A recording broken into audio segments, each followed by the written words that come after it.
Are you ready? 5, 4, 3, 2, 1. Broadcasting live from the Newsmax studios, this is the Steve Malzberg Show. Be a part of the action by calling 855-777-9660. That's 855-777-9660. Or email Steve at malzbergshow@newsmax.com. Here is Steve Malzberg.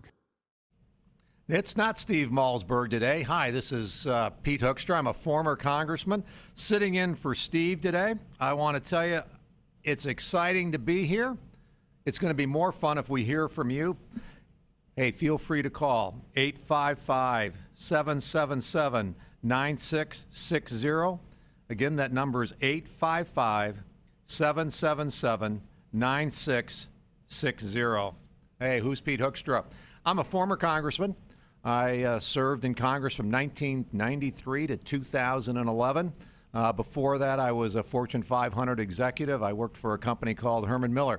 I'm part of the original Tea Party crowd. What do I mean? It's February, March of 1992.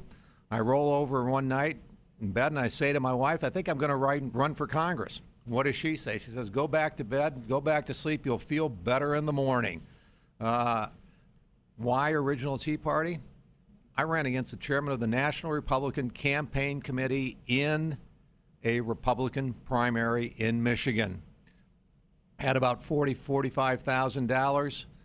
He spent about $750,000. Had a 12-week campaign. At the end of that 12-week campaign in the primary, I beat him in a primary by about 5 votes. I asked Frank Luntz once, I said, hey, Frank, after I got to Washington, I asked Frank, the pollster, and I said, hey, Frank, if I would have called you in 1992 and said, I've got 12 weeks, I've got $45,000, and I'm running against the chairman of the National Republican Campaign Committee, would you have come on board the campaign, and would you have been a consultant? He said, no, I would have told you to take your $40,000 to $45,000, take a 12-week vacation, cruise around the world, because you are never going to be a congressman. If you want to beat an incumbent, you need $1 million and you need 2 years. But grassroots, it won it for us. I went to Washington. I focused on education. I fought Clinton on national testing. I fought No Child Left Behind. Didn't make me a real good friend with President Bush, but we fought it every step of the way. We lost. It's kind of ironic now, I think, in the papers today. California is eliminating testing under No Child Left Behind. It was another fad in education that didn't work. In 2001, I moved over to the Intelligence Committee. I spent 10 years on the Intelligence Committee. I was the lead Republican. I dabbled in intelligence for the first 8-9 months of 2001, and of course, then we had, the date that we just celebrated, the anniversary, the tragic anniversary of 9/11. After 9/11. I spent about 90% of my time when I was in Washington working intelligence issues. Like I said, became the chairman of that committee in 2004 and the lead Republican on that committee until 2011. We're going to be talking about some of my background in the intelligence area on the show today. We're going to be talking about Syria. We're going to be talking about Benghazi. We're going to be talking about NSA and cybersecurity and those types of things. And in reality, if you pull it all together, what are we talking about? We're going to be talking about what many of us have identified as an emergency in American foreign policy. In 2009, this president failed to embrace the Green Revolution in Iran. Shortly thereafter, after the speech he gave in Cairo, he embraced the Arab Spring, and we saw what happened as a result of that in Egypt. We then saw the embracing of the Arab Spring and throwing Gaddafi out of office, and those types of things. It's been nothing but chaos in foreign policy for the last 4.5 years, and for the next 40 months, I think it's the exact same type of thing that we're going to see.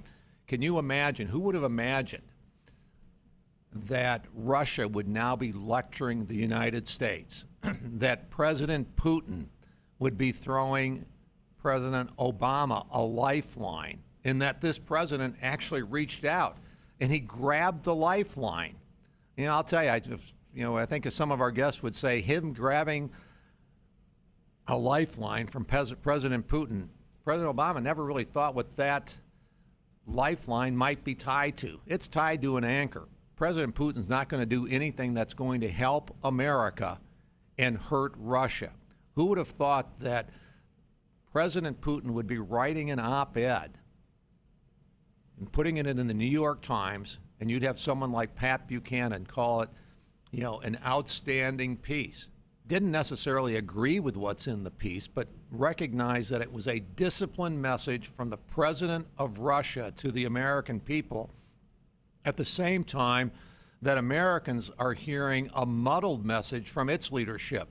Do Secretary Kerry and President Obama actually talk to each other about where we're heading and what we're doing? Those are some of the kinds of things that we're going to be talking about today. We're going to be talking with Frank Wolf, who's trying to get a select committee to really understand what happened in Benghazi. Why would this administration have been talking about a video when they all knew that it was a terrorist attack, but for 2 weeks after Benghazi, still be positioning this as an attack on a U.S. consulate because of an American video? What were they trying to hide? Congressman Frank Wolf will be with us talking about, what he's trying to do and what we may find. Pat Buchanan will be here today defending the op-ed piece and sharing with us his perspectives on this administration, our relationship with Russia. We'll be talking a little bit about Obamacare. And we're going to go through a great list of guests with us today. It is going to be, I think, a great show. I'm glad it's my first time here. I'm glad and thankful for the guests that they've lined up who are going to help you and me have a great show today. Stick with us. Coming up next, I'm going to be joined by a great friend of mine. I'm going to be joined by Lignet Chief Analyst Fred Fleiss to find out what's really going on in Syria. I'm Pete Hoekstra for the Steve Malzberg Show on Newsmax TV and radio. More after this. The Steve Malzberg Show. In 2013, half of your friends, family, and neighbors may lose their jobs, and you may be forced to watch helplessly as you are robbed of 90% of your life savings, all while your home's value is eradicated.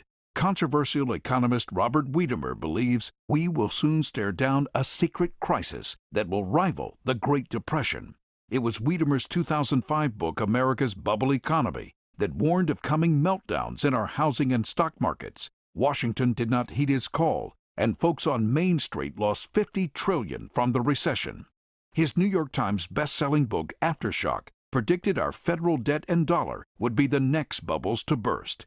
And now Robert Wiedemer has released a startling video with shocking evidence the powers that be have tried to ban. But that hasn't stopped 50 million people from getting the truth. Join us at Aftershock2013.com. Aftershock2013.com.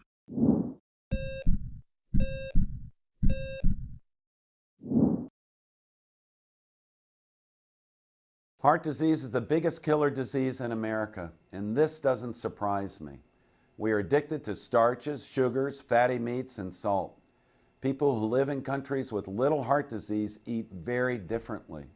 One way some people stay heart healthy is by following what is known as the caveman or Stonehenge diet, so named because of its similarity to the way our prehistoric ancestors ate. People who follow this type of diet live off local fruits and root vegetables and get their protein mostly from fish and wild game they shoot themselves. Now, since most of us don't hunt or fish for all our protein, here are some simple tips on how you can start to eat like a caveman, modern day style. First, fill up on fruits and vegetables. Eat them first and you'll be less hungry. Feast on fish, which is rich in nutrients but not in calories.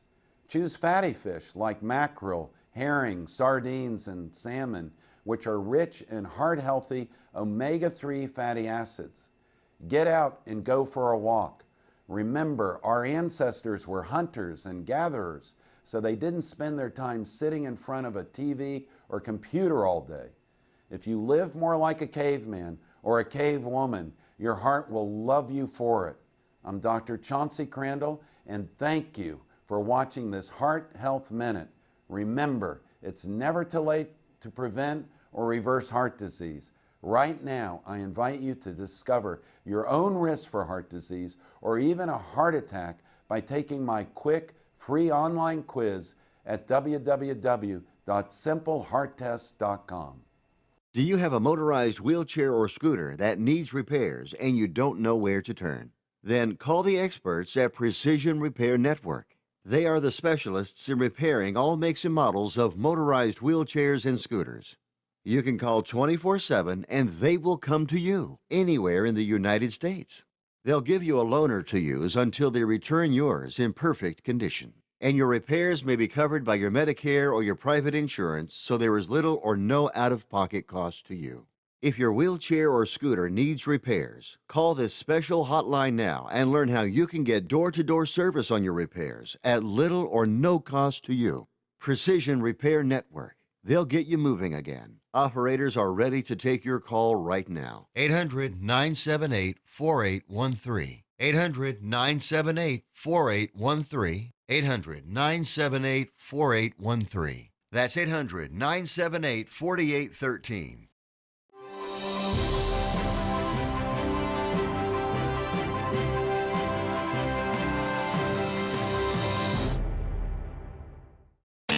Where can you find the Steve Malzberg Show? Everywhere. From your smartphone to satellite radio to Newsmax Live TV to Roku, we have you covered. Here is Steve Malzberg. Welcome back to the show. I'm Pete Hoekstra. I'm sitting in for Steve Malzberg today. Thank you. Thanks for joining us. In studio now, I've got a great friend of mine, Fred Fleitz, used to work for the State Department, worked for the House Intelligence Committee, and is now a Lignit chief analyst.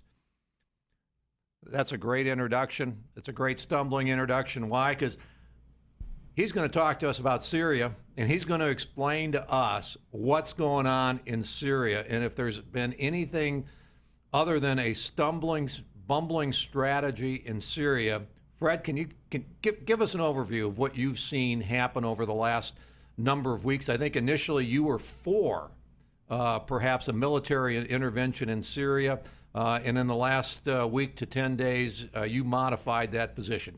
Give us a little bit of background here. Thanks, Pete, and it's great to be here. Pete, President Obama has fallen into a trap expertly set by Russian President Vladimir Putin. You mean the guy that just wrote the op-ed in the New York Times? That's exactly right. And this happened because of the worst and most incompetent foreign policy we've seen on Syria since the Carter administration. Now, there's been so many failures, so many mistakes. I just want to focus on one that we've seen this week. Secretary of State John Kerry was having a press conference in London on Monday, and he made an offhand comment that Syrian President Assad could prevent a U.S. military attack if he turned over his chemical weapons. You don't think this is a well-disciplined State Department coaching the Secretary and saying you need to raise this issue? Well, clearly it was not. It was a comment that had not been rehearsed. It was an offhanded comment. Now, you and I worked in government for a long time. I've never known Kerry to be offhand. Well, offhand comments. I thought it was a well-disciplined. Isn't that characteristic of who he's been and what this foreign policy has done? I think that's right. He also said that an attack on Syria would be extremely small, which sort of puzzles everyone. Why would we be attacking with an extremely small assault on Syria? But the problem here is that great powers don't make offhand comments like that. We have thousands of people working on foreign policy. How the experts at the State Department would not carefully consider and vet something like this really explains this debacle, this growing debacle that Kerry set off when that happened. And the situation we're in right now is that the Russians are now pressing Kerry to get the United States to agree to not use military force against Syria. Let's just step back. I mean, he gave the press conference. The Russians jumped all over it. The president's speech was already probably written, and he was practicing. So after Monday and after the Russians jump all over this, the president has to go back and he's got to rewrite his speech. Some of us would actually argue as to whether he should even have given the speech on Tuesday night. No, he should not have given the speech on Tuesday. He was going to give the speech on Tuesday to explain why Congress should approve a military attack, but he couldn't give that speech because Congress wasn't going to approve the attack. So he was in a bind. Putin appeared to give the president a way out, but this offer by Putin had strings attached. The U.S. has to agree not to use military force. That's a great deal for Syrian President Assad. He is already winning the civil war in Syria because of the aid from Hezbollah and Iran and Russian military aid. Russian military aid arrives in Syria every day by aircraft. So this is a pretty good deal for Assad. But we're seeing there's other strings attached. Assad said recently that he wants the Israeli nuclear program on the table before he'll give up chemical weapons. This is a deal that I don't think we're ever going to see take place, and it is an enormous stumbling block and delaying action. There's a number of requirements, right? I hadn't heard the part about the Israeli nuke program, but that throws a whole new wrinkle into this discussion and debate. I mean, I've heard the Russians and Assad say, you know, the only way we're really going to negotiate with you is if you take the threat of a military strike off the table. And the second thing is you have to stop all aid to the rebels. I think aid to the rebels is definitely going to be a prerequisite for the Russians, and that the United States seems to be considering right now some of these points. We shouldn't be in this debate at all. We may need to use military force in the future in Syria. I'm not sure I can support that because of the incompetence of the administration. I was prepared to do that Fred, about 10 days ago. they're bound to get one of these right. Well, it looks like... You don't have confidence that they're going to get this one right? This is such a disastrous foreign policy. I support those who are calling for Secretary Kerry to resign. A Secretary of State should not make such a serious statement he apparently had not talked to his people at the State Department about. I don't think he talked to President Obama about it. Wow. That's a scary way to be developing a foreign policy. But we got into this pretty much the same way, right? Many believe that the president months ago when he said, you know, I'm going to draw a red line, that was an off-the-cuff statement. It seemed to be an off-the-cuff statement that he didn't intend to keep. There was evidence, repeated evidence, that the Syrians have been using chemical weapons. The Obama administration tried to brush off the evidence, tried to say we don't believe the intelligence community, but there just became so much pressure on him, especially after the use of chemical weapons in Syria on August 21st, that this administration couldn't get out of it. They were really hemmed in by this red line. So what happens now?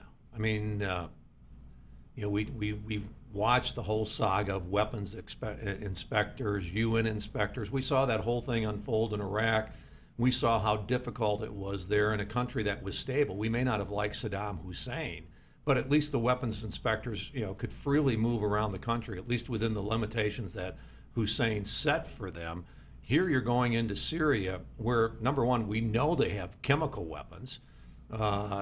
It appears that over the last couple of weeks, they've been dispersed all over the place. And this is in the middle of a war, a civil war, whatever you want to call it. What's the likelihood that we're going to be able to reach some kind of an agreement with the Russians and the Syrians to actually get the UN inspectors into Syria, and then that they'll actually even be able to do their job? I suspect that there probably will be months of negotiations that will result in no chemical weapons coming out of Syria. And if they don't come out, then Obama will have the authority and the moral authority to strike, and he will strike? I don't think the president's going to attack, but the point that you made about the difficulty of finding chemical weapons is key here. It's hard enough to do this in peacetime. It's impossible to do without a ceasefire. The Syrian rebels hate this agreement. They are not going to agree to a ceasefire. And my guess is that once the U.S. agreed, this was and there's lots of questions about the rebels, and you may want to go there as well. We don't really know who they are. There are a lot of jihadis that are mixed in there, Al-Qaeda units and those types of things. But this was a bad week for the rebels. It was a very bad week for the rebels because the rebels are concerned that a situation's being set up where there will be no military aid. And we're only providing light arms to the Syrian rebels. That's not going to help them beat the Assad regime. They need substantial... Weapons go in there from Benghazi? I think that there's a good possibility that there was a covert program of weapons going to Syria from Benghazi, but we need to get the full details on that. Okay. I mean, it's interesting. The president and everyone has said, well, you know, finally we're getting weapons in there. I tend to agree with you. I believe that there was shipments of weapons from Libya into Syria. So the president's painted himself into a corner. Putin's taken the offensive. He's got the initiative. He's got the momentum. How do we get it back if we can? I don't see us getting it back. I see months of negotiations that probably will not result in any agreement. I think the Syrian rebels have been hurt badly, but the big winners are Assad and Putin. That's not a very rosy picture here. As I said, I think this is the worst and most incompetent foreign policy since Jimmy Carter, and I'm afraid it's going to get even worse. So we've got 40 more months of looking at this.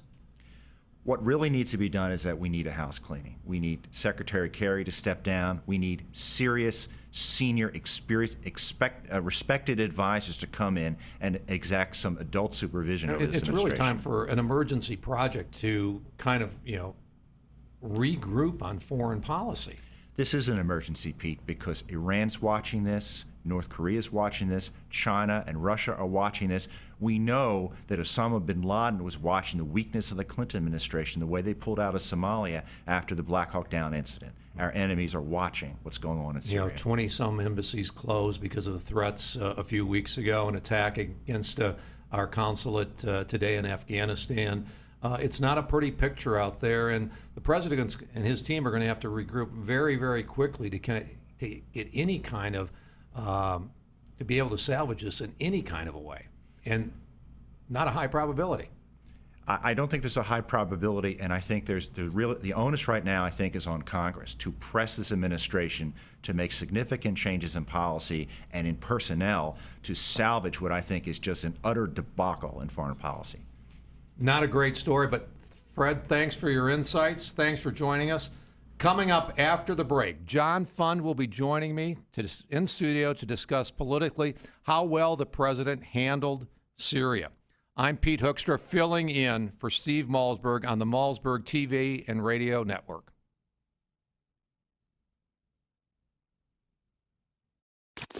The Steve Malzberg Show.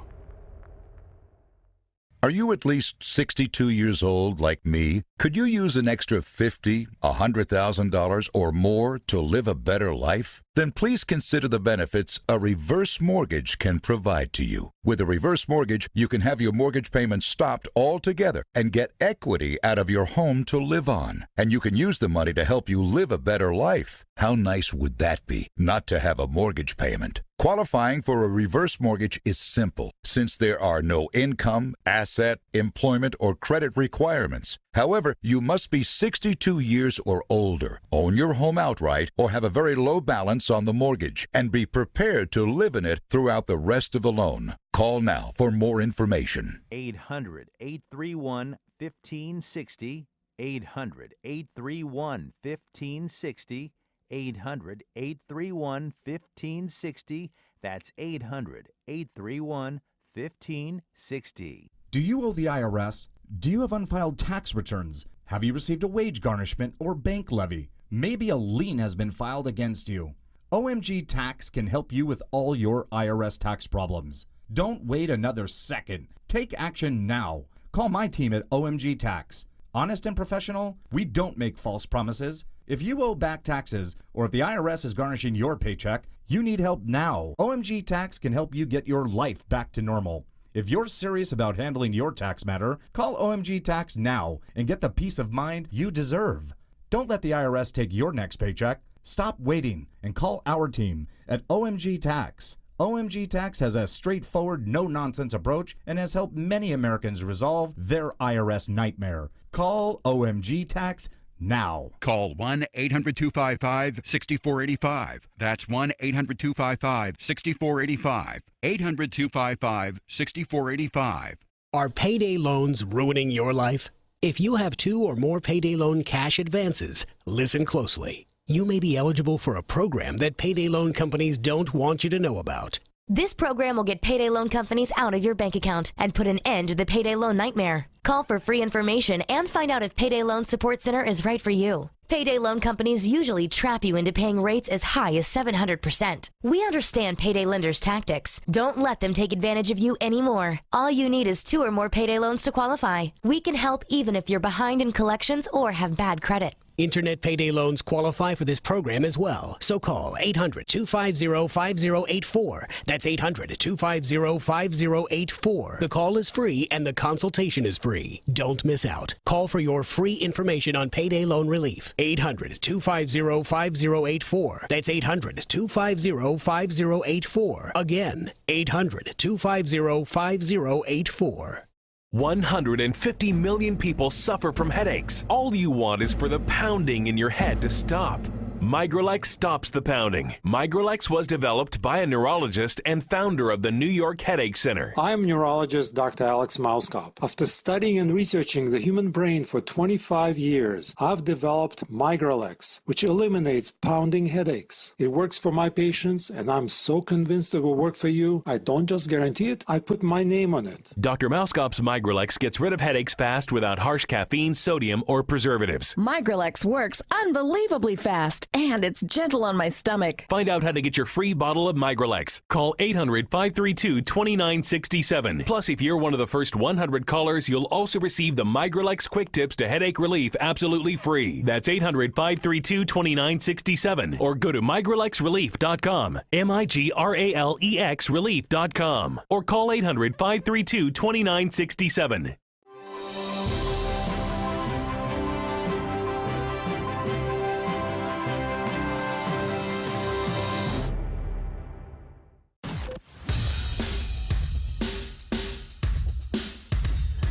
This is not your typical Screamfest talk show. No. This is the next generation of talk radio. Here is Steve Malzberg.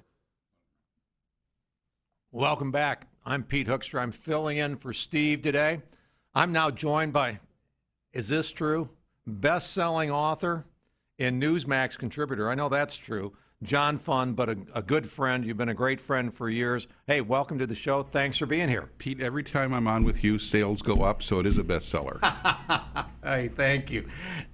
We were talking, what's been the political fallout from the president's performance over the last, I would argue, over the last 40 months in terms of his foreign policy, but over the last 3-4 weeks where I think Americans are really starting to have second thoughts about where this guy's headed.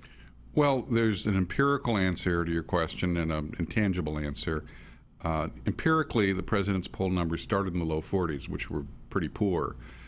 They've drifted down a little bit, but I think there's a lagging indicator there. People are waiting to see how Syria turns out. It does show that confidence in the Democrats and the Obama administration on foreign policy has gone down significantly. That's the latest NBC Wall Street Journal poll. Intangibly, Pete, you can't measure this, but in Congress there's been a real wake-up call. As one member of Congress told me, I remember Hillary Clinton's commercial in 2008, which was a ringing who's phone. Gonna pick up the phone in the middle of the night? Who's going to answer the 3 a.m. phone call? Well, we found that out in Benghazi. We know one person who didn't answer the phone. Well, what this member of Congress told me, Pete, was, so now we know that he can't even answer the 3 p.m. call. Yeah. And so, you're seeing, I was there, and you're seeing members of Congress having second thoughts about how far they're going to go with this president, how far they can support him. Well, let me ask you a series of questions. Just say you're a generic member of Congress, regardless of party.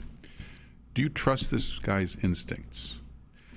Do you trust his judgment? I mean, this is the guy that took him from the majority to the minority, and I served in both, and being in the minority is not a fun place to be, especially in the House of Representatives. And if the Senate elections were held today, they'd be in the minority in the Senate, too. Do you think he has a well-crafted strategy or plan when he's doing something? I mean, we all know Obamacare was ad hoc. It was cobbled together like a Rube Goldberg machine. We'll find out in a few days how cobbled up it was. Exactly. So on all of these questions, I don't think it's Republicans who have lost confidence in Obama so much as Democrats have, although most of them have not gone public about it, say, I'm not going to trust my political career. We saw some of it this week when it was obvious that the president was going to lose the vote on Benghazi. But it was Syria on Syria. Yes. It was Syria specific. Yes. I think what we're seeing privately is a lot of conversations like, are we going to follow this uncertain trumpet, to use the biblical term, The answer is no. I mean, a bunch of Democrats are going to be up for election in 2014. But you have 23 Democrats. Most of them, as Stacey Romney carried in the Senate. In the House, there's still 30 or 40 Democrats in marginal districts. I think they're going to be very, very worried about following the administration's lead on any issue. So what does that mean? I mean, in the next 2 weeks, till the 30th of September, you've got, well, I think Syria is probably off the table. That's now going to get mired in diplomacy for months. So they're, we cleaned the table of that one, not very well, but it's gone. The fog of talk, we call it. The fog of talk. But you've got Obamacare launching on October 1. You've got a debt ceiling sometime in the next 30 days. You've got funding of government, October 1, continuing resolution. Do you actually see Democrats perhaps bolting from the president? Those are not the issues necessarily where they're going to bolt. No. In the short term, I think there's every reason for them to hang together. Yeah. On the continuing resolution, though, I don't think that either side wants a confrontation. I think there'll be a short-term, well, you've got enough Republicans right now who... Let me tell you. Yeah. Anyone who wants to utter the words shut down the government at a time when Americans' military units are sitting right offshore of Syria and there's real concern about whether or not we're going to have the proper defense, that's not on. I don't think it makes sense at any point during this crisis to bring in shutting down the government, because that's all people hear. They don't understand that the normal functions of government continue if you have an impasse in the budget process. So I don't think that's on. I think we're going to see short-term continuing resolutions that both parties will assent to. 2 4 weeks at a time? Yeah, until there's some breakthrough, or until the president decides to negotiate seriously, or until the Republicans get their act together. What's the difference between the 90s, where Gingrich and Clinton, two partisans, were able to craft the grand compromise, House Republicans, a Democrat president? Why can't that happen today?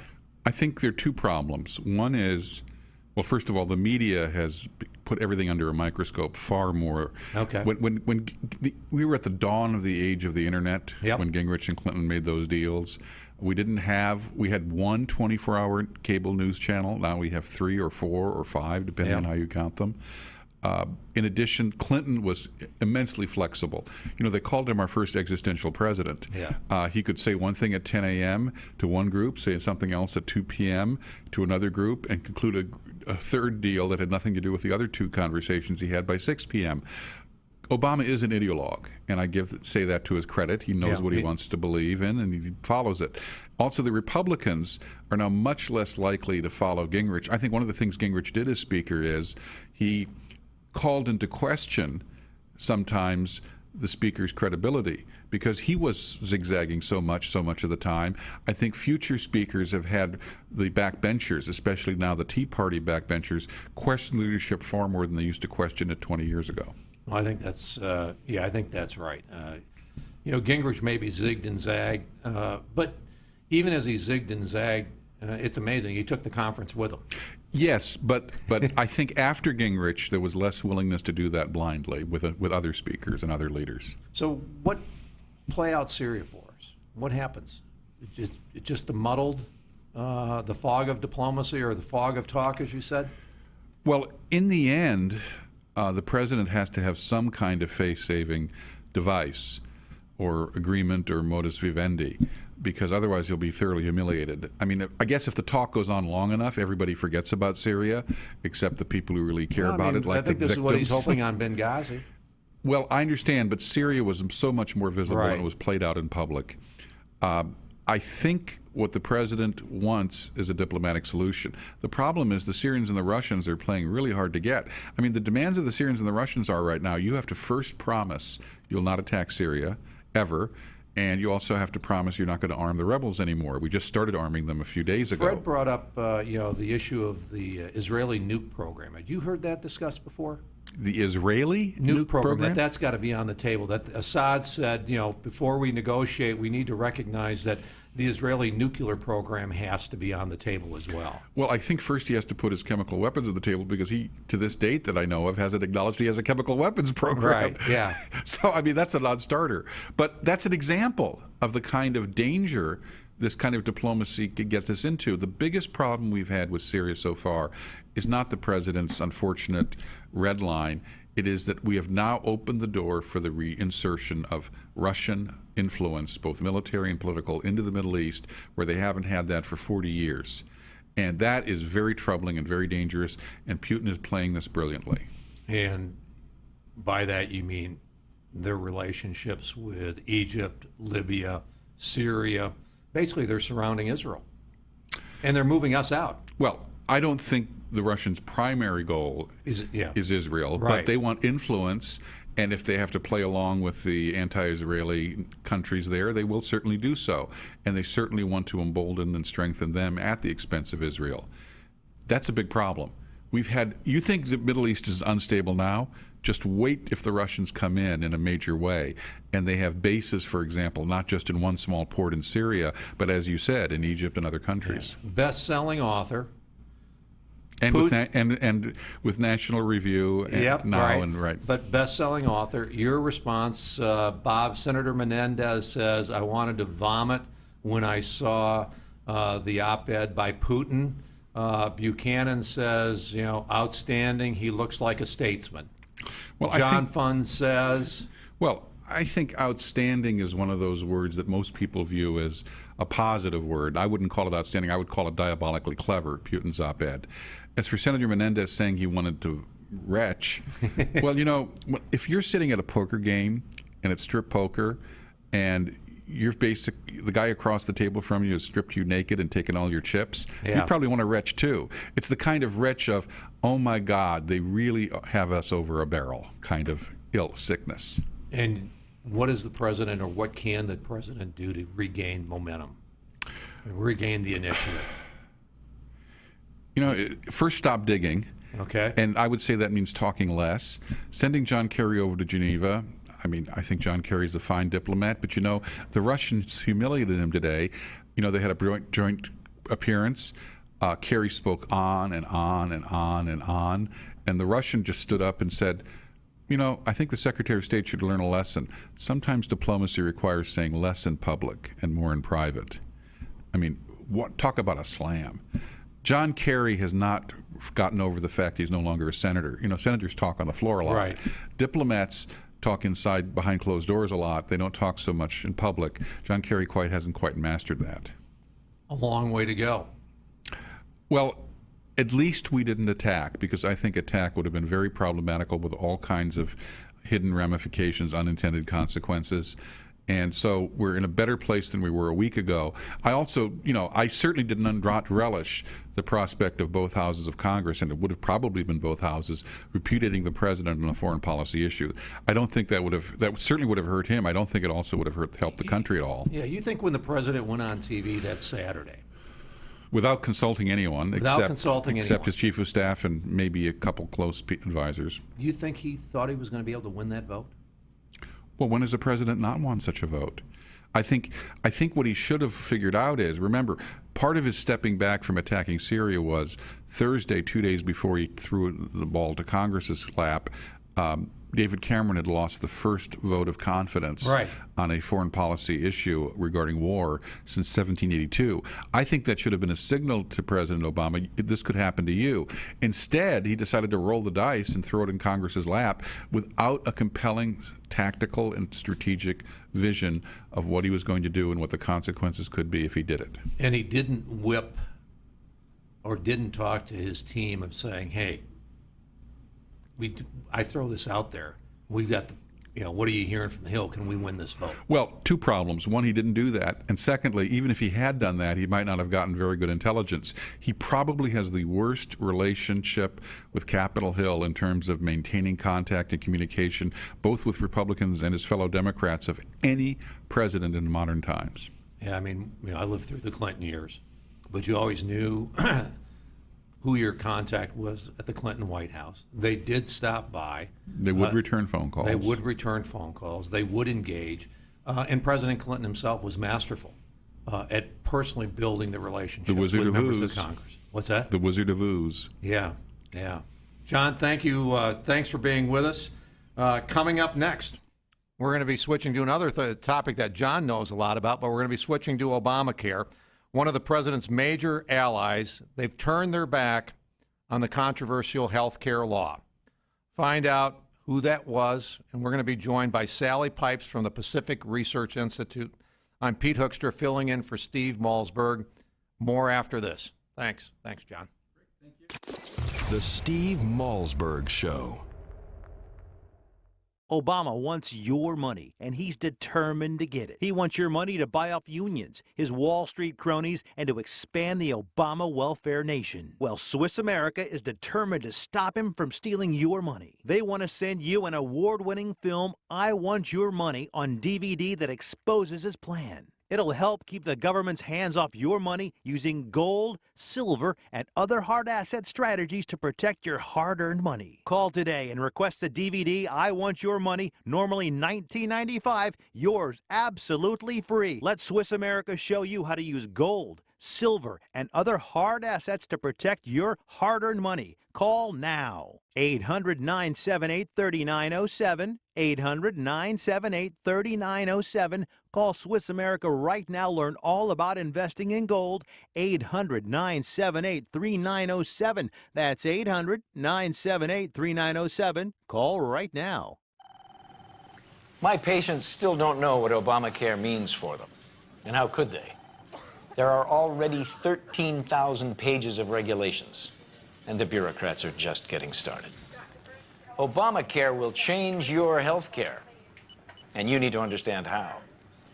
There are hidden taxes and fines, big cuts in Medicare, even new regulations on what services doctors can offer you. Some businesses could get hit with a 40% additional tax on your health care plan. Please, get the Obamacare Survival Guide today. It's the best book explaining the new law. It's easy to read, everything you need to know to protect yourself, your family, your business. The Obamacare Survival Guide at bookstores everywhere. Special internet-only offer right now at Obamacare911.com. Meet Jim. Like many of us, Jim enjoys a busy life. Between work, family, and friends, his days zip along. And Jim has the energy to tackle almost anything. But lately, Jim's get up and go has literally taken on a new meaning. Jim's always put focus on a full night's sleep, but it seems like these days, he's up and down to go to the bathroom so many times he can barely wake up in the morning.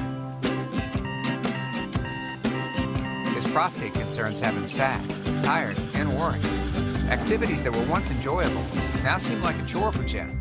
His golf game is at the mercy of his bathroom schedule. Family outings are planned around it too. Jim even has difficulty going to the bathroom. He's tried so many prostate remedies he can't keep them straight, and nothing ever seems to help.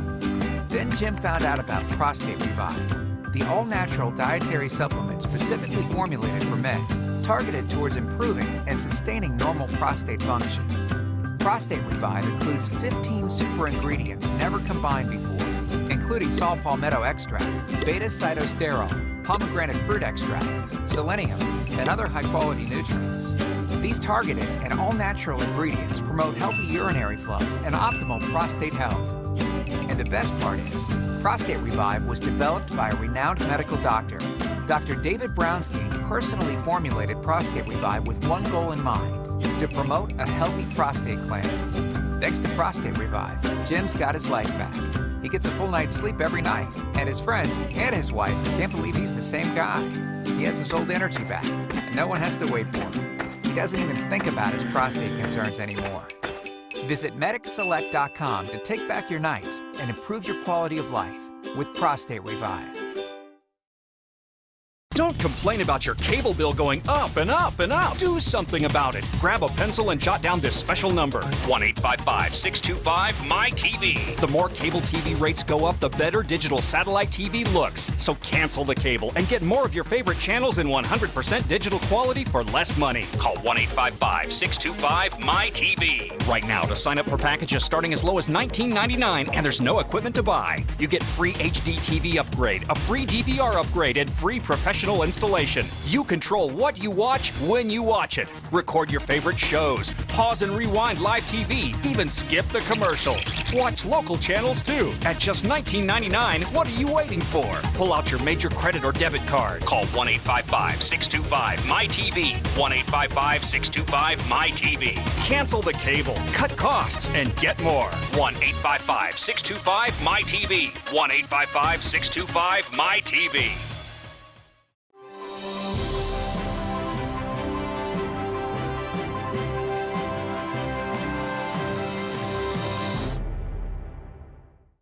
The Steve Malzberg Show is just a bit different from the other radio shows. We have TV cameras. Watch the show at Newsmax.com or listen on your favorite radio station. Here's Steve Malzberg. Welcome back to the Steve Malzberg Show. I'm Pete Hoekstra. I'm filling in for Steve today. I'm now joined by a nationally known author, healthcare expert, Sally Pipes, president of the Pacific Research Institute. Sally, welcome to the show. Well, thank you so much for having me on. Sally, you there? I'm here. Can you hear me? I sure can. Sorry. Welcome to the show. Thanks for being with us today. Leading into this, we kind of teased the folks and said, hey, one of the president's major allies, they're deserting the president. Do you want to give us a little bit of background on this? Who'd be deserting the president at a time like this? We're 2 weeks away from launching Obamacare. You think they'd be out holding rallies? They're getting exactly what they asked for. Exactly. I mean, the unions were major supporters of Obamacare. Wait a minute. The unions are the ones that are bailing? Yes, exactly. And so, but as October 1st, as you say, as we get ready for the exchanges to open, and then, of course, the exchanges will be operational January 1st, the unions are saying, hey, wait a minute. You know, the head of the AFL-CIO at their annual convention this week in Los Angeles, they passed a resolution saying that they want their union members to be eligible for subsidies. Those who Sally, this can't be right. I was in Congress when we passed Obamacare. I come from the state of Michigan, and we had the unions coming in every day hammering on us on how important it was to pass Obamacare and how important it was for America, for their members, and all of this that this thing actually become law. Or it's not working out for them. No, it's definitely not. As they have been looking into it, they realized that under the federal labor law, the work week is 40 hours. Under Obamacare, a full-time employee is one who works 30 hours. So they're very concerned about what this means for their employees. Are union members going to be reduced by companies to working fewer than 30 hours a week? The insurance is going to be a lot more expensive than they thought. And then, of course, most of them, 12 million union members, are covered under Taft-Hartley plans, which are multi-employer plans, which are negotiated. The health insurance is portable.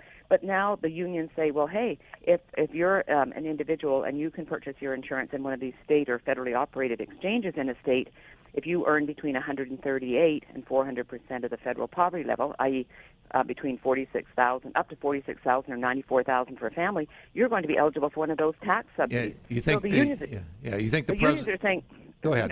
What about us? We want to get a subsidy. They're meeting with the president right now, I think, at the White House. I think the meeting started today at 3:30.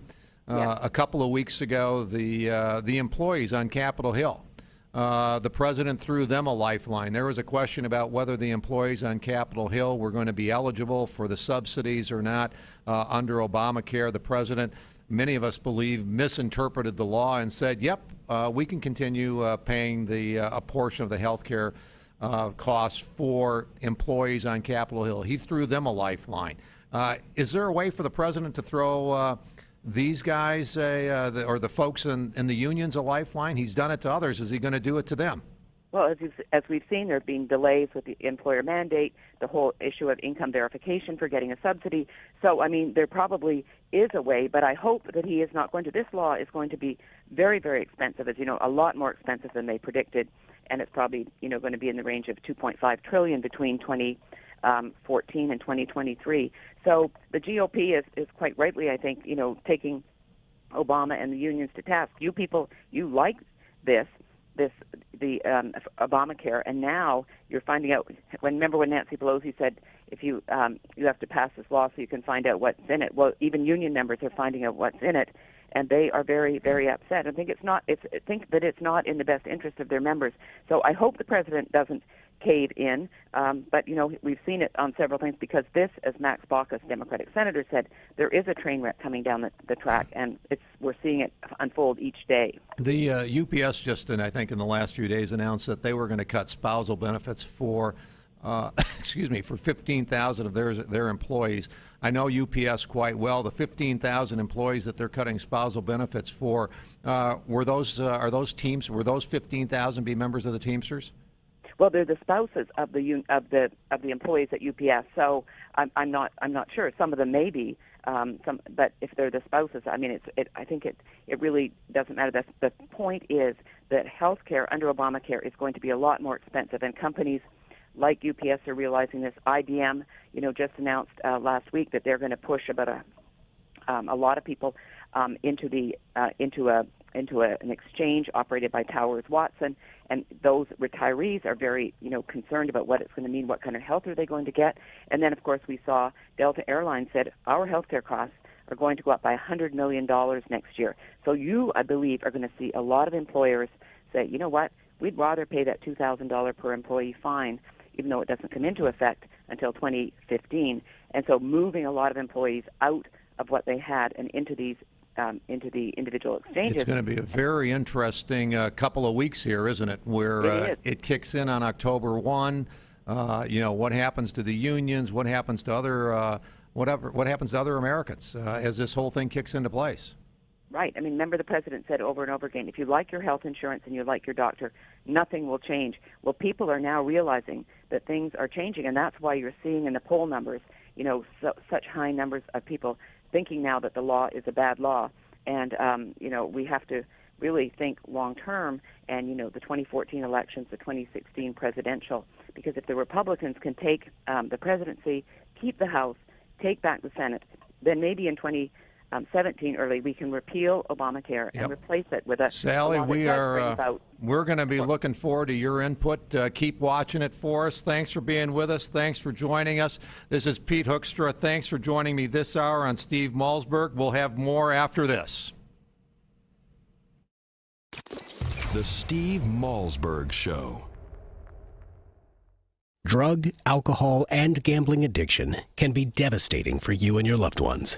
Don't let the disease of addiction ruin everything you've worked so hard for. The Treatment Helpline has helped thousands of people just like you take control of their addictions and live healthier, cleaner, and happier lives. You are not alone. Now there's hope. The Treatment Helpline has helped people just like you overcome their addiction. If you or a loved one is suffering from a drug, alcohol, or gambling addiction, let us help you today. Call 1-800-813-9821. Our seasoned addiction treatment professionals can show you how to use your private health insurance to help cover the costs of this life-changing program. Call now and get a free confidential consultation. 1-800-813-9821. That's 1-800-813-9821. Help is only a phone call away. Call 1-800-813-9821. That's 1-800-813-9821. Hi, I'm Joan London, and if you're worried about your parent or a loved one living alone like I was, and you want reliable senior care information, then call A Place for Mom, the nation's largest senior living referral service. You'll get free information on assisted living, Alzheimer's care, nursing homes, even important financial information. They had obviously researched every place, not just given me names. Really? Yeah. They found me a place for what she could afford, and it was magnificent. We're now very confident that she's safe, and they just helped every step of the way, and I can't thank them enough. So if you're struggling to find reliable senior living information, call A Place for Mom. This is a free service, and you can trust them to help you. If you're struggling to find reliable senior living information for your mom or dad, then call or go online to get the free help you need during this turbulent time. Call now, 800-908-1254, 800-908-1254.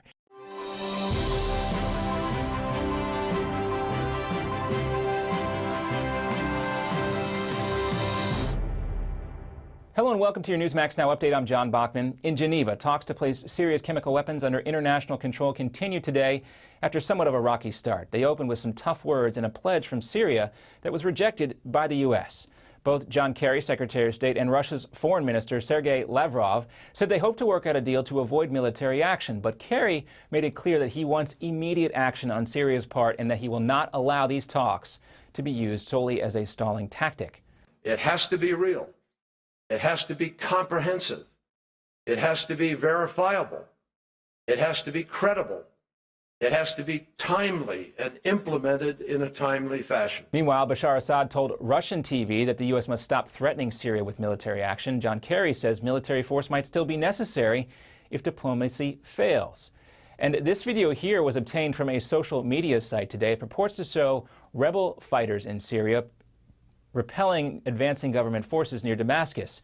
This proves that while these peace talks continue in Geneva, the death toll and fighting continues to escalate in Syria. And in Afghanistan, Taliban militants tried to bomb a U.S. consulate. The attack triggered a firefight with Afghan troops and U.S. troops as well. The Sunrise attack left at least 2 Afghans dead and more than a dozen wounded. No U.S. forces were hurt.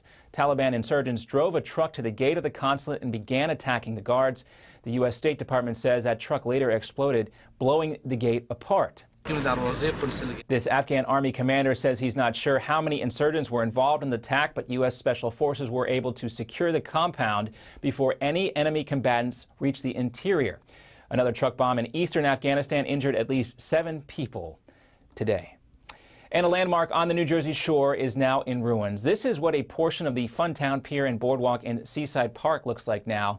It was destroyed by a fire that started in an ice cream shop on Thursday. The flames quickly spread to about 24 other buildings thanks to strong winds. Arson investigators have been looking into a cause, but earlier today, Governor Chris Christie urged caution about jumping to conclusions. I know there are a lot of questions about how this fire started. We don't know yet, and it would be irresponsible for any of us to speculate. Seaside Park officials, are already looking to move past this latest disaster. They've started laying out a budget and making plans to rebuild the boardwalk. And Twitter says it's getting ready to go public. The microblogging site filed confidential papers with the federal government ahead of a planned IPO. The announcement, of course, came on a tweet Thursday. Twitter has been valued by private investors at more than $10 billion. And when we come back, that deadly flooding continues in Colorado. See the daring rescues needed and when people might actually get some relief from all this rain out there. Plus a Newsmax exclusive with the U.S. still leaving the military option on the table. We talk with Senator Rand Paul about why the Obama administration should focus solely on the diplomatic solution. Next. In 2013, half of your friends, family, and neighbors may lose their jobs, all while you are robbed of 90% of your life savings, investments, and home's value. Controversial economist Robert Wiedemer, who was the only expert to predict the recession, has released a startling video with shocking evidence that the powers that be have tried to ban. But that hasn't stopped 50 million people from getting the truth. Watch it at AftershockVideo.com. AftershockVideo.com. Obamacare. More than $1 trillion in new costs. Hidden taxes, fees, big Medicare cuts, doctor shortages. How can we survive? To know Obamacare is to survive Obamacare. The Obamacare Survival Guide tells you everything you need to know to protect yourself, your family, your business. The Obamacare Survival Guide at bookstores everywhere. Special internet-only offer right now at Obamacare911.com. This is the worst weather we've seen in quite some time, folks, and I don't see any end in sight. People have been calling in from across the state complaining their basements are flooding. One guy said he now has an indoor swimming pool in his basement. I told him he needs the waterproofing innovations from Basement Systems. If you want a dry basement or crawl space that will weather any kind of storm, you need the patented solutions from Basement Systems. You've seen them on home makeover shows throughout the country. With a lifetime warranty, every solution is custom designed for your basement. You can finally have that room you've always wanted with our total basement finishing system. Call now for a free estimate, and you'll never have to worry about storms like these again. Call now for your free basement inspection at 800-516-9794, 800-516-9794. Learn how to waterproof your basement now. Call this number, 800-516-9794, 800-516-9794. And welcome back. Severe flooding has now killed at least 3 people in Colorado. As much as 8 inches of rain fell Thursday in areas around Denver. Rivers and streams are overflowing. Mudslides are happening as well, washing out roads. Rescue crews had to use a boat to save a driver whose car flipped over after a culvert gave out. The governor has declared a disaster, and President Obama has authorized FEMA to provide assistance. And a military strike is still an option in Syria, says the White House. Secretary of State John Kerry made that clear as well. But if these talks do fail, what would a military strike mean for Syria's chemical weapons? We asked that question to Senator Rand Paul in this Newsmax exclusive. I think if we destabilize Assad through a bombing campaign, that the chemical weapons could, in all likelihood, get under the control of al-Qaeda, al-Nusra, or extreme elements. And thanks for watching this Newsmax Now update. I'm John Bachman. Remember, for more of your exclusive interviews and content, stay with Newsmax.com. Take care.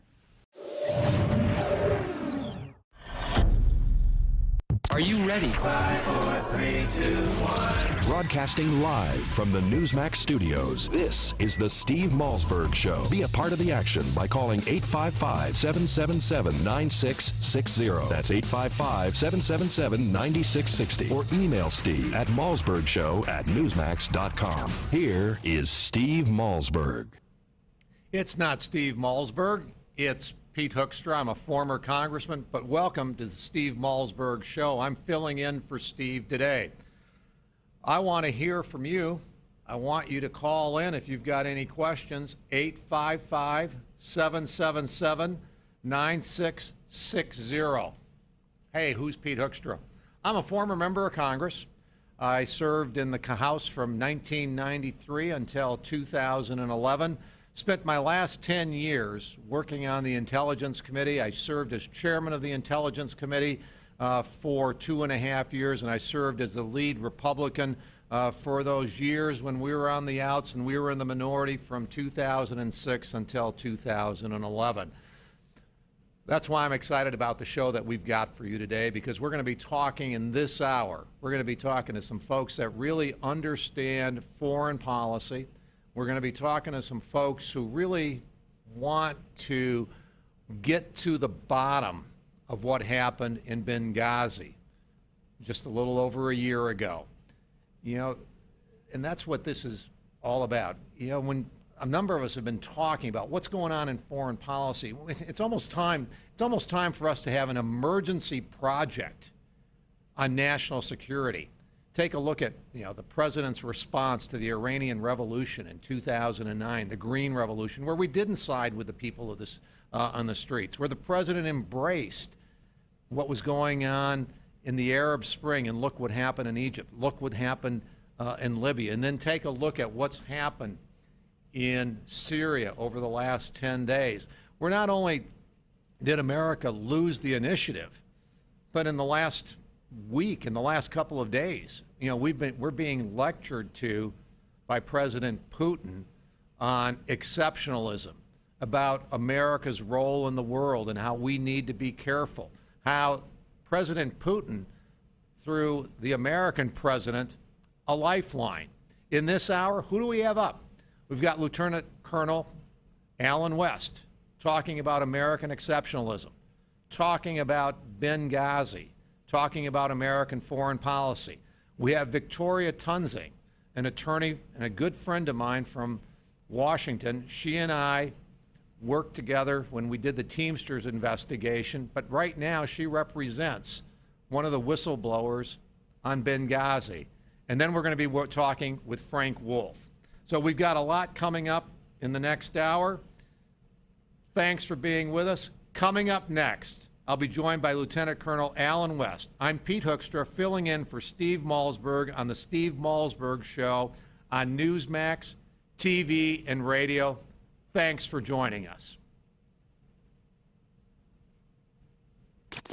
The Steve Malzberg Show.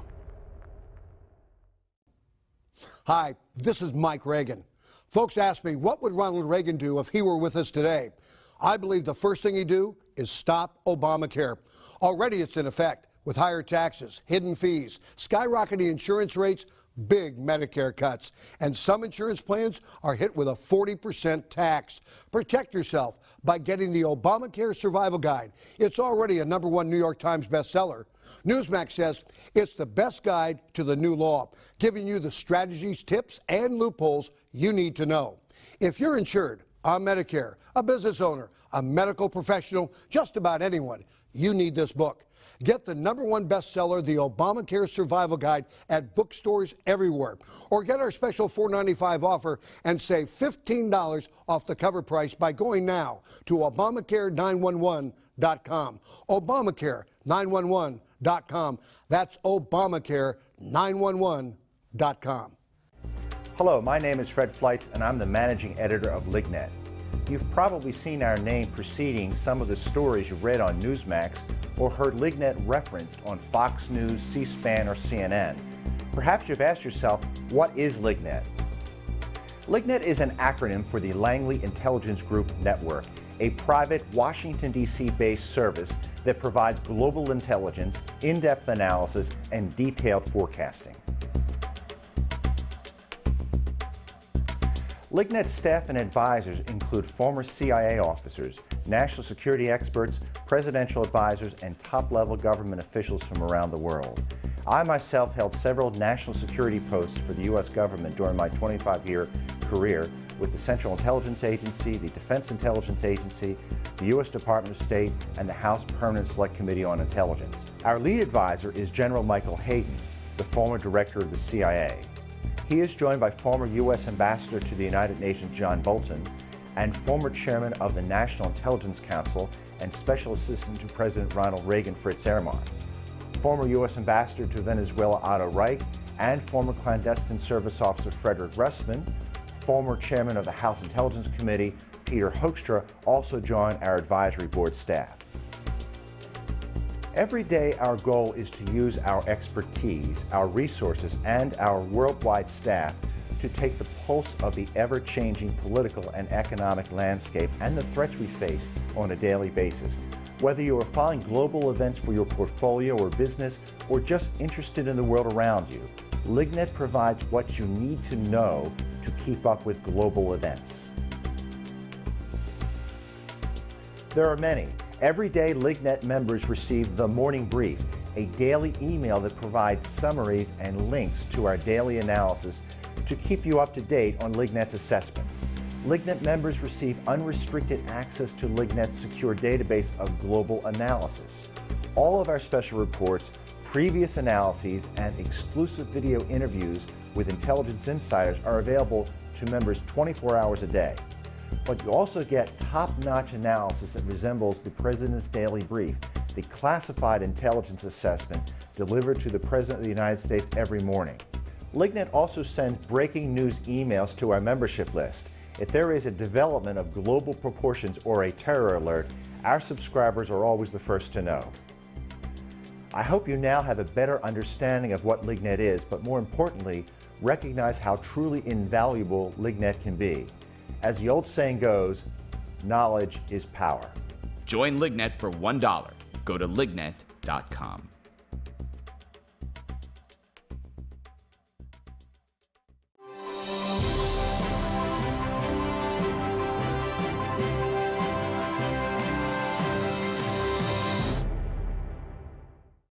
Breaking news and breaking hearts. Aww. This is the Steve Malzberg Show.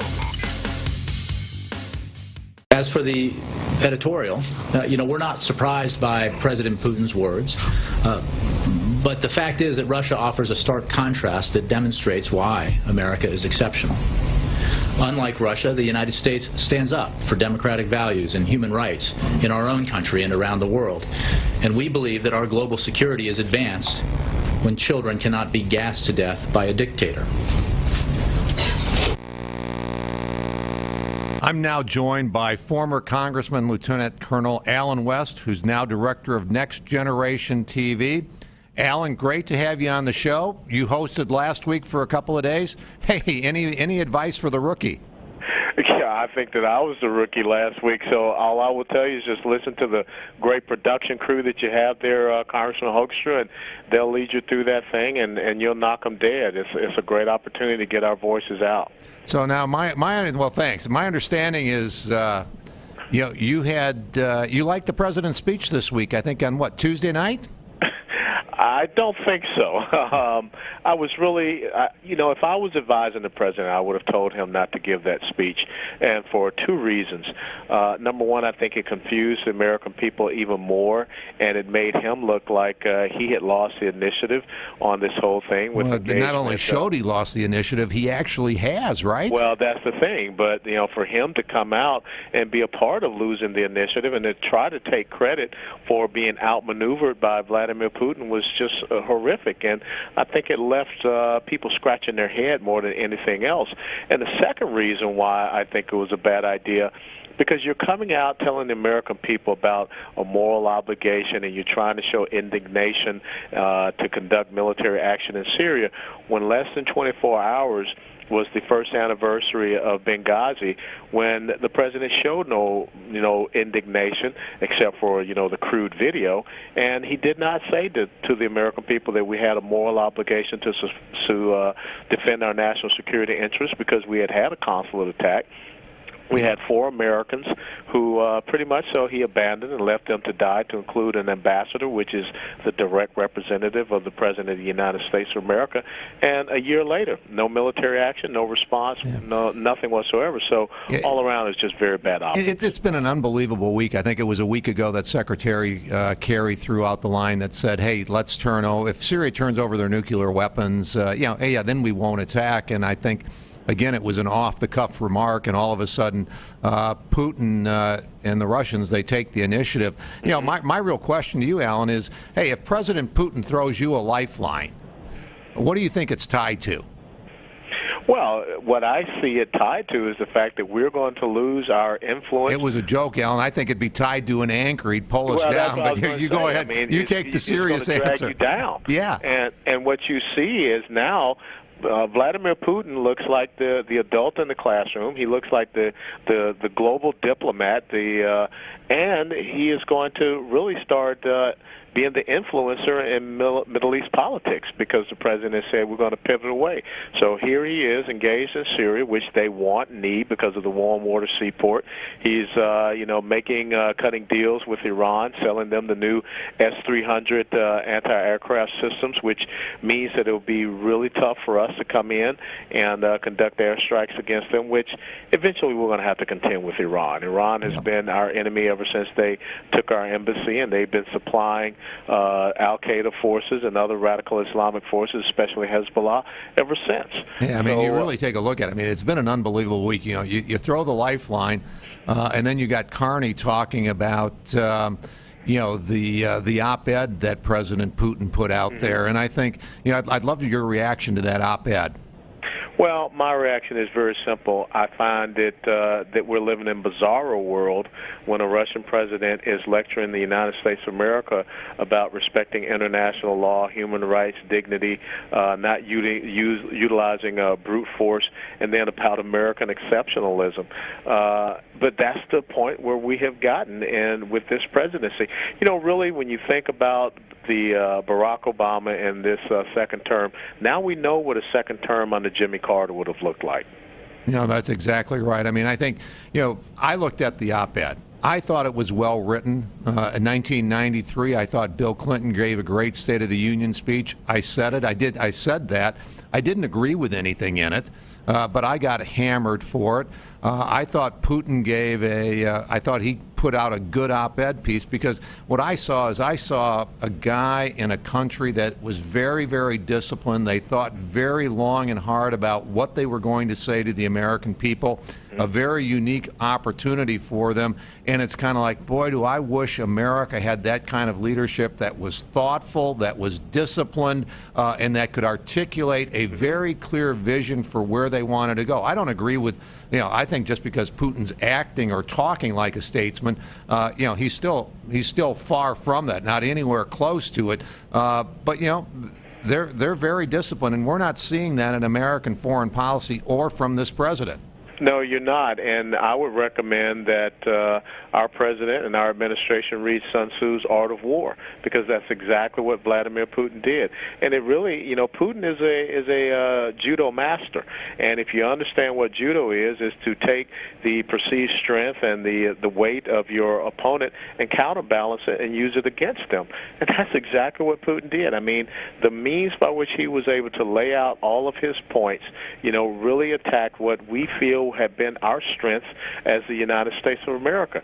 You know, our respect of international law, human rights, and dignity, our use of military force only when we believe it was necessary, and, you know, our belief that we are an exceptional nation, although, you know, Barack Obama said that we're really not. I mean, he said every country feels that they're exceptional, so he was pretty much so consistent. He actually pretty much used exactly the same words that Obama used a number of years ago, where he said, you know, sure, Americans exceptional in the same way that Great Britain thinks that they're exceptional and that Greece thinks that they're exceptional, and you know, he fed it right back to us in this this op-ed, and then you know, closing. But you know, you know, his closing argument was, you know, we're all different, but when we ask for the Lord's blessing, we must not forget that God created us all equal. I mean, it was a surreal op-ed coming from you know, from the Russian president.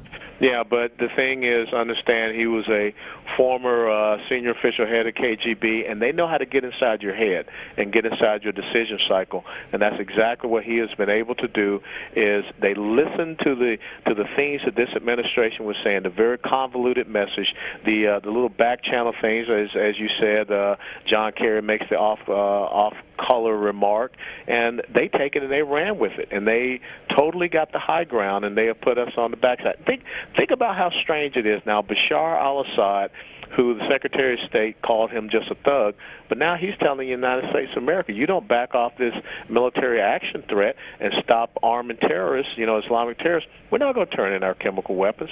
So in every way they have, as we discussed earlier, they have seized the initiative, which is one of the most important things in any type of strategic, operational, or tactical military strategy and planning. I think that's exactly right. I think their requirements for working with us, you know, or working on the diplomatic front will be two things. You'll have to take the threat of an attack off the table, and you'll have to promise to stop sending arms to the rebels. And you know, they control the initiative right now, and we don't. Hey, thoughts on Benghazi and you know, what we need to do there and what you believe may have happened there a year ago? Well, we're going to be having a conference called the Citizens Commission on Benghazi at the Heritage Foundation on Massachusetts Avenue next Monday, starting from 10 o'clock going to about 3, 4 o'clock. And the similar question, Pete, has to be, who sent and why was Ambassador Chris Stevens in Benghazi, Libya, which is controlled by radical Islamists? His security was pretty much so Islamist militia on September the 11th. I've been in combat zones on that day, September 11th, and you don't move around your high-value targets on that day, because it is a day when the other side is looking to make a grand splash. So you've got to ask that question first and foremost. And, you know, Frank Wolf, our colleague from Virginia, has House Resolution 36, which is calling for that select committee. He's got about 171, 72 signatures on that. Up to 174. 174, there you go. And so why is it that, you know, we have not gotten to the point of having that select committee with subpoena powers that can get to the bottom of this? Because the definition of insanity is to continue to do the exact same thing, thinking you're going to get different results. 5 different committees have not gotten to the bottom of what happened in Benghazi a year ago. We need to put a huge spotlight on it, because something happened there that I believe will make Iran-Contra look like romper room. No, I think I've got the same thing, the same suspicions. You know, the people that were there, you know, you got whistleblowers coming forward, at least coming to Frank Wolf and coming to other folks. Some folks have contacted me. You may have had some folks contact you. The people who were on the ground there, you're right. They believe that, and they know something really bad was going on there. And, you know, they want the American people to know and to understand, and they believe that the American people have the right to know and understand, as well as the families of the 4 people that were killed.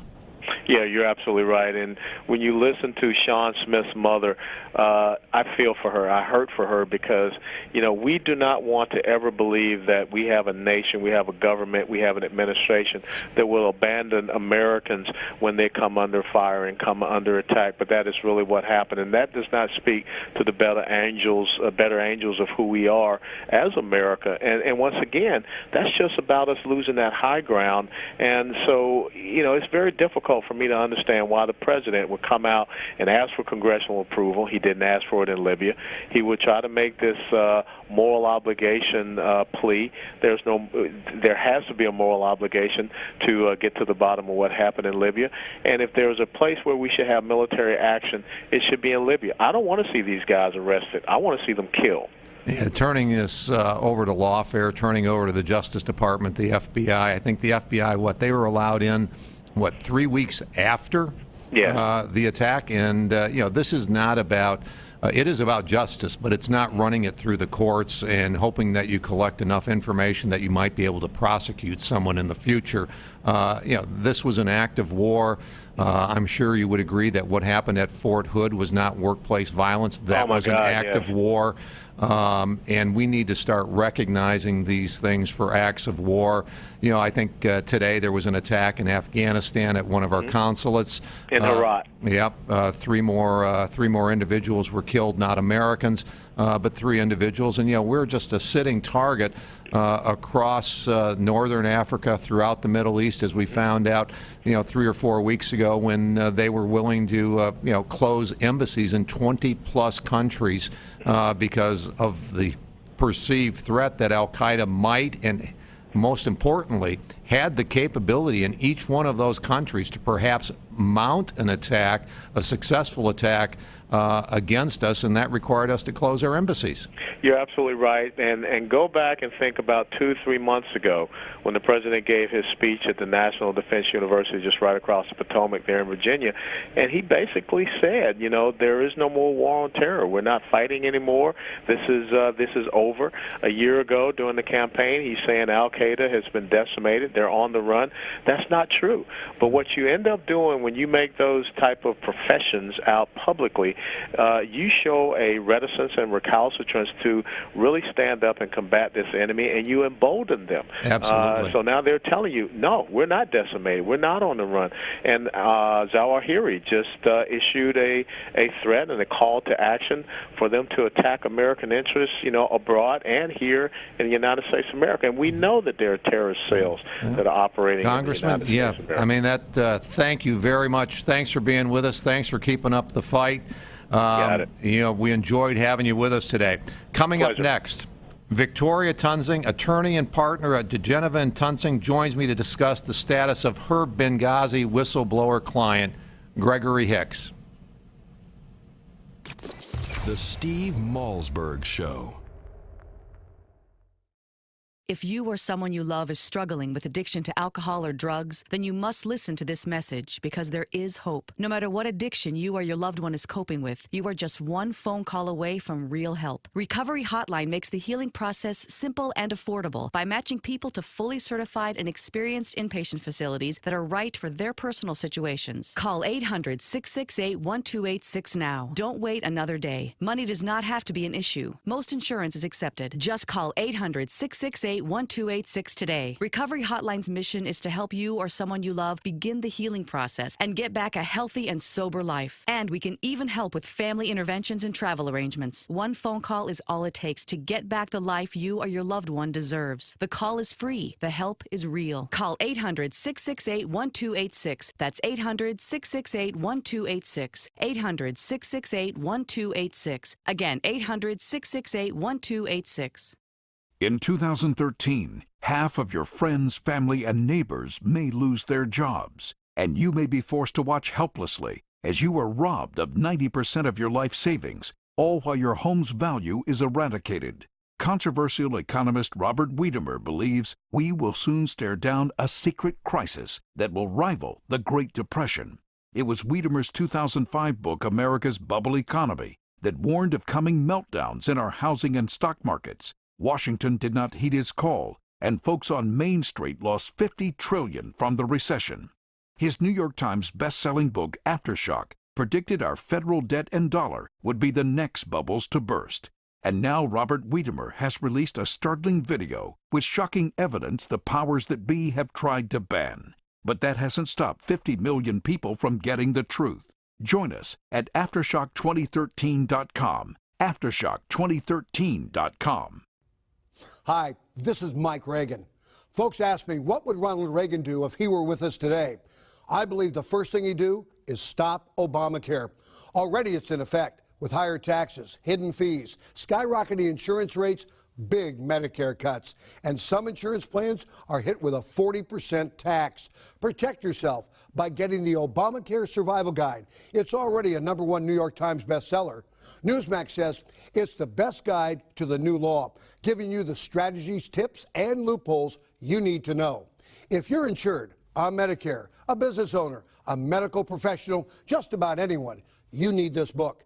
Get the #1 bestseller, The Obamacare Survival Guide, at bookstores everywhere. Or get our special $4.95 offer and save $15 off the cover price. Scroll down now to claim your copy of Obamacare Survival Guide for the special internet offer of only $4.95.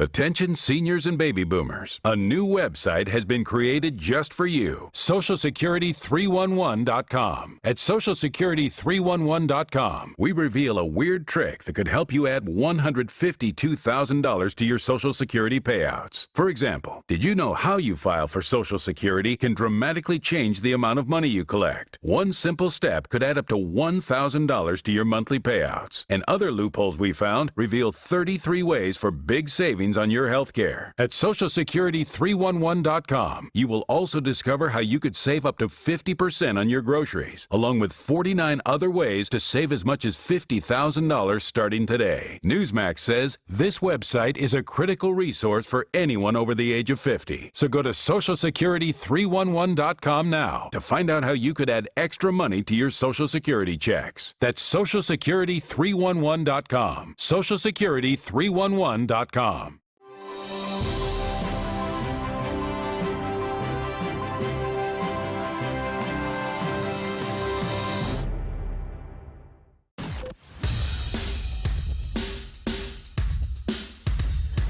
This is not your typical Screamfest talk show. No. This is the next generation of talk radio. Here is Steve Malzberg.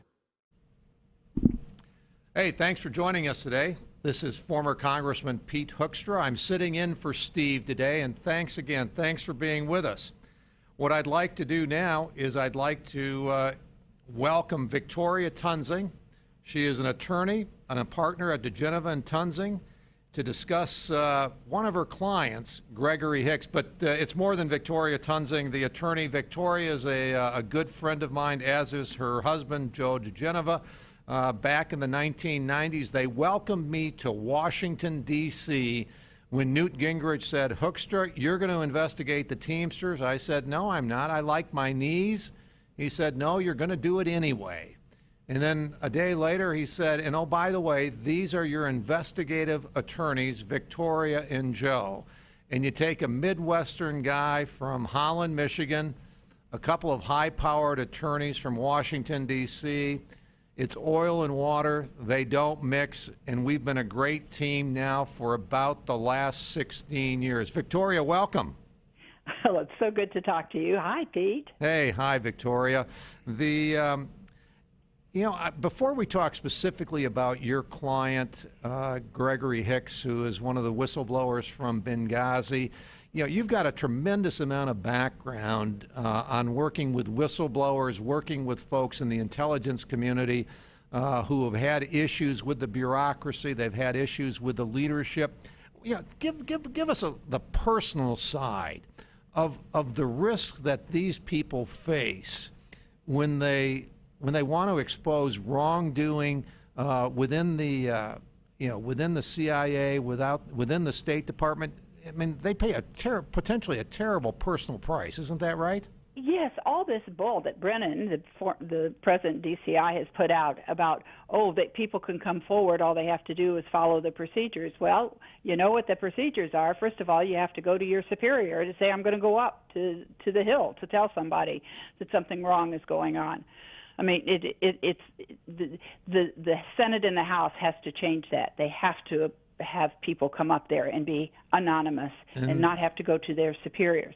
And the that also then maybe gets us away from the things like Snowden, where he would have had an out where you said, hey, you could have gone to Congress rather than going to Russia. Correct, because he really could. He then could have, but he doesn't have that out now. Nobody does. But here's the second thing, Pete, and this is the thing that's so upsetting and what I've seen with a number of clients. The CIA even has a term for it. It's called a burn notice.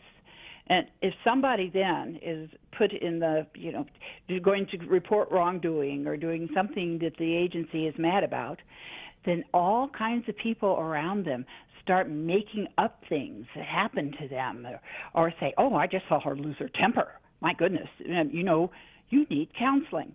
I can't tell you. It's always, I just wait until the person says, and then after, 4 weeks, they came in and said, we think you need counseling, and they want to send them off to the shrink. It's very frightening. It's a huge risk for these folks to do the kinds of things that your client is doing. It is, and my client has been sitting in a And room. how old is he? I'm not sure how old he is, but he's been with the State Department for 22 years. There was never he always had glowing praises. And even in his 6 weeks in Benghazi, he was highly praised until he criticized Susan Rice for lying on TV about the Benghazi attack was the result, not an attack. And what we know now demonstration. is that everybody knew that he was telling the truth and that Susan Rice was lying. Your client was right. She was wrong, as was most of the Obama administration. And your guy is the one that's out on a limb. He's been in what I call a cubicle for the last year. I'm hoping to have good news any day now, because some powerful people in the government, in the Congress, have been pursuing that he would get a better position, and I'm hoping that the State Department has finally agreed to that. It's too bad you got to go to Congress to get that kind of help. Oh, yeah, well, if it's left to their own devices without the help of members of Congress, the State Department would just cream him away, and he would have just disappeared. Because it's happened to other people. I mean, he's seen it happen to other people. Yeah, you just never think it's going to happen to you, but then it does. And obviously, this is a guy that cares passionately about his country. Believes that something really that there's still a story that needs to be told about Benghazi that the American people haven't heard about.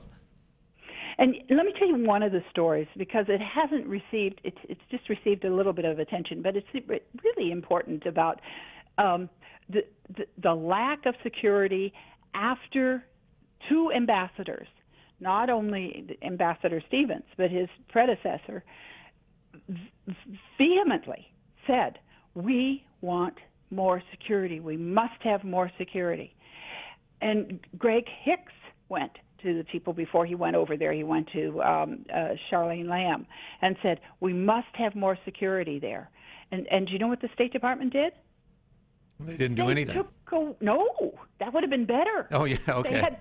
They had 30 people, personnel guarding them. They went from 30 to 10. Yeah.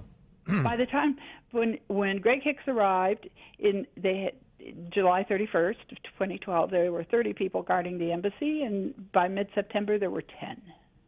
Yeah, and there's a lot to be there's a lot to find out about Benghazi yet, about where the decisions were made, about what happened on September 11, 2012.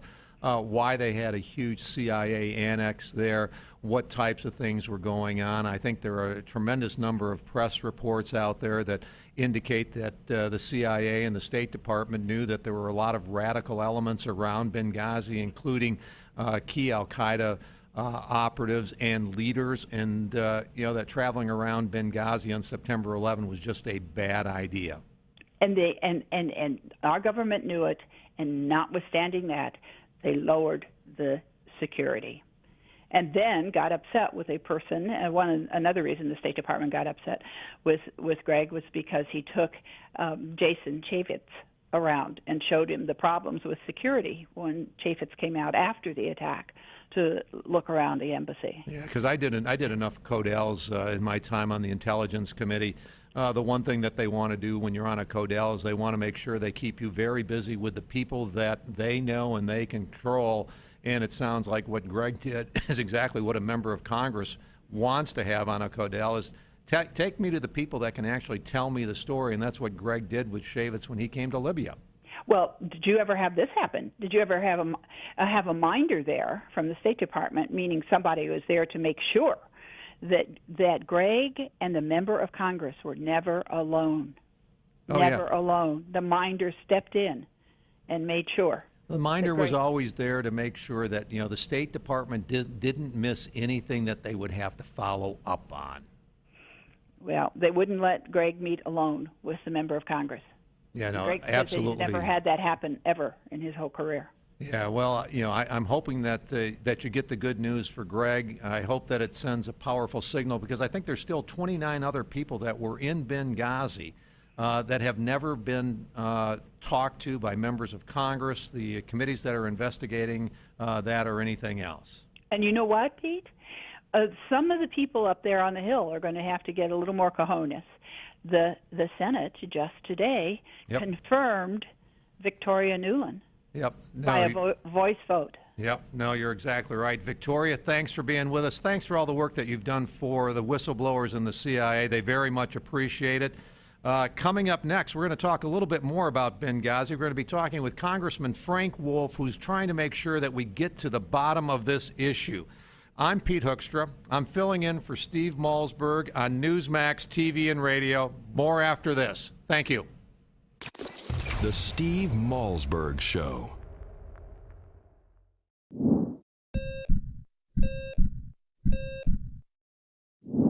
Judging from everything you hear, you think all cholesterol is bad, but that's not really true.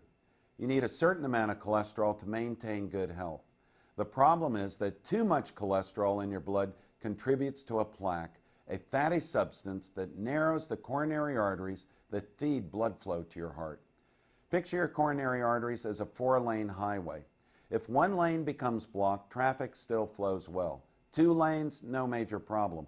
But if a 3rd lane becomes blocked, that spells trouble. It's the same way with your coronary arteries. And when plaque slows their blood flow to your heart, this can even cause a heart attack. The good news is that when it comes to cholesterol, lifestyle changes can pay off big time. Even a small reduction in plaque can be like opening up another highway lane. Suddenly, blood flow that was stalled can go forward again. Changing your lifestyle does not have to be hard. And in fact, here are 3 ways to help you start lowering your cholesterol. Snack on nuts. Nuts are probably one of the easiest and tastiest ways to lower cholesterol. Walnuts and almonds are among the best. Bulk up your diet with fiber. Choose whole fruits instead of a fruit juice, brown rice instead of white, and if you're eating a baked potato, be sure to leave the skin on. Choose fish. Fish contains cholesterol-fighting omega-3 fatty acids. I'm Dr. Chauncey Crandall, and thanks for watching this Heart Health Minute. Remember, it's never too late to prevent or reverse heart disease. Right now, I invite you to discover your own risk for heart disease or even a heart attack by taking my quick, free online quiz at www.simplehearttest.com. If you need to lose weight and would like to get paid for it, that's right, I said get paid to lose weight. Just listen to the following announcement. The makers of GCE Green Coffee Bean Weight Loss are looking for real testimonials from real people and will pay you per pound to meet or exceed your weight loss goal. Until now, the secrets of green coffee's fat-burning power has been limited, but thanks to Dr. Oz, the secret is out. And now, this authentic green coffee bean fat burner is available in easy-to-take tablets. There are no expensive meals to buy or strenuous workouts. Simply take one tablet before each meal and record your progress. Only the first 200 callers are guaranteed to be accepted into the program. So if you're serious about losing extra weight and want to earn extra cash for fitting into your skinny jeans again, call 800-383-9230 now. Call 800-383-9230. 800-383-9230. Space is limited, so hurry and secure your spot today. 800-383-9230. Some conditions apply. 800-383-9230. 800-383-9230.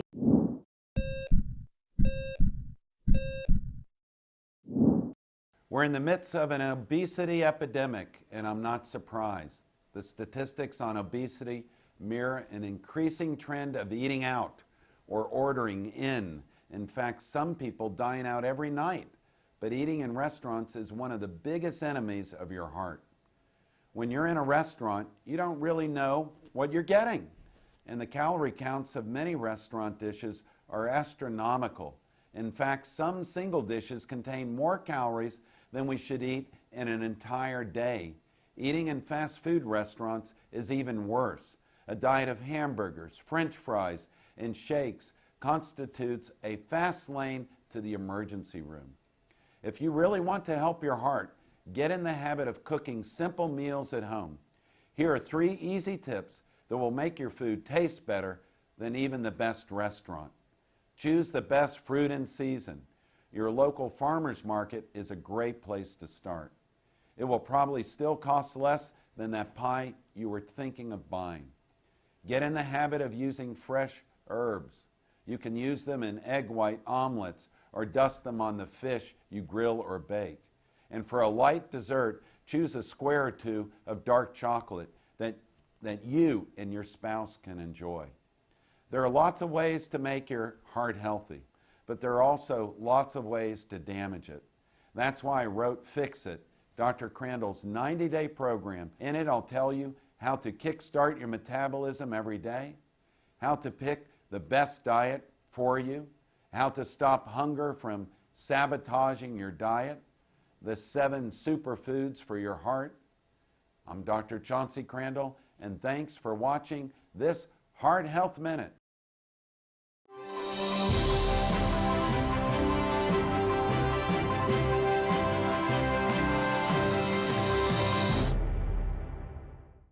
The Steve Malzberg Show is just a bit different from the other radio shows. We have TV cameras. Watch the show at Newsmax.com or listen on your favorite radio station.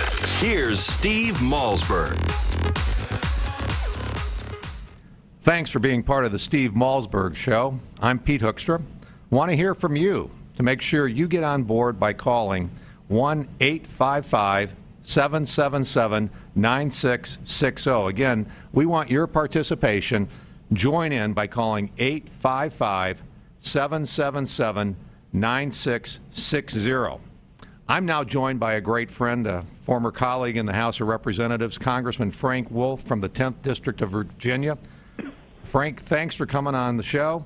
Pete, I'm glad to be with you. Thank you. Good. Let's talk a little bit about Benghazi. You've really been on a mission now for, the last 12 months to get to the bottom of Benghazi. You've got 172 of your colleagues who have said, hey, we believe it's time for a special committee to focus on this issue and get to the bottom. Frank, why do we need to do this? You've got all kinds of committees. You've got an Intel committee. You've got an oversight committee. You've got a foreign relations committee. You've got armed services. Why do we need one more committee to go after this? Pete, let me begin by saying I'm glad to be with you. And frankly, you know as much about this as probably anybody in the country with your service as chairman of the Intel committee. The reason is that we have 6 different committees looking at it, and all good people. I'm not criticizing any of them, but many of the hearings have been private.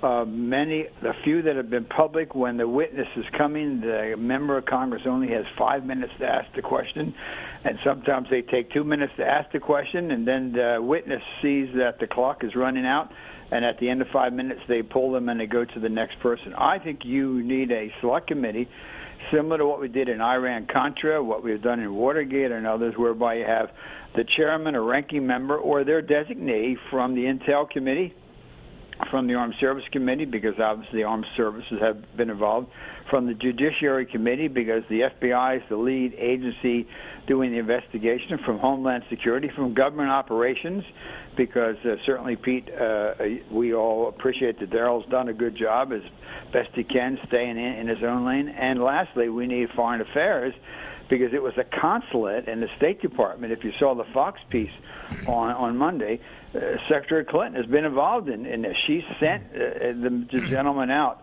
the ambassador out. So I think you do that with one staff director, bringing staff from all of those, and set a time limit. But that way you have to subpoena people, bring them before the Congress in public hearing. What do you think you're going to find, Frank? Well, I think you're going to find several things. There was a failure when the attack took place. We've been told by people who are in touch with people who were on the ground that the CIA station chief, when they got a call from the consulate to the annex, told them to stand down.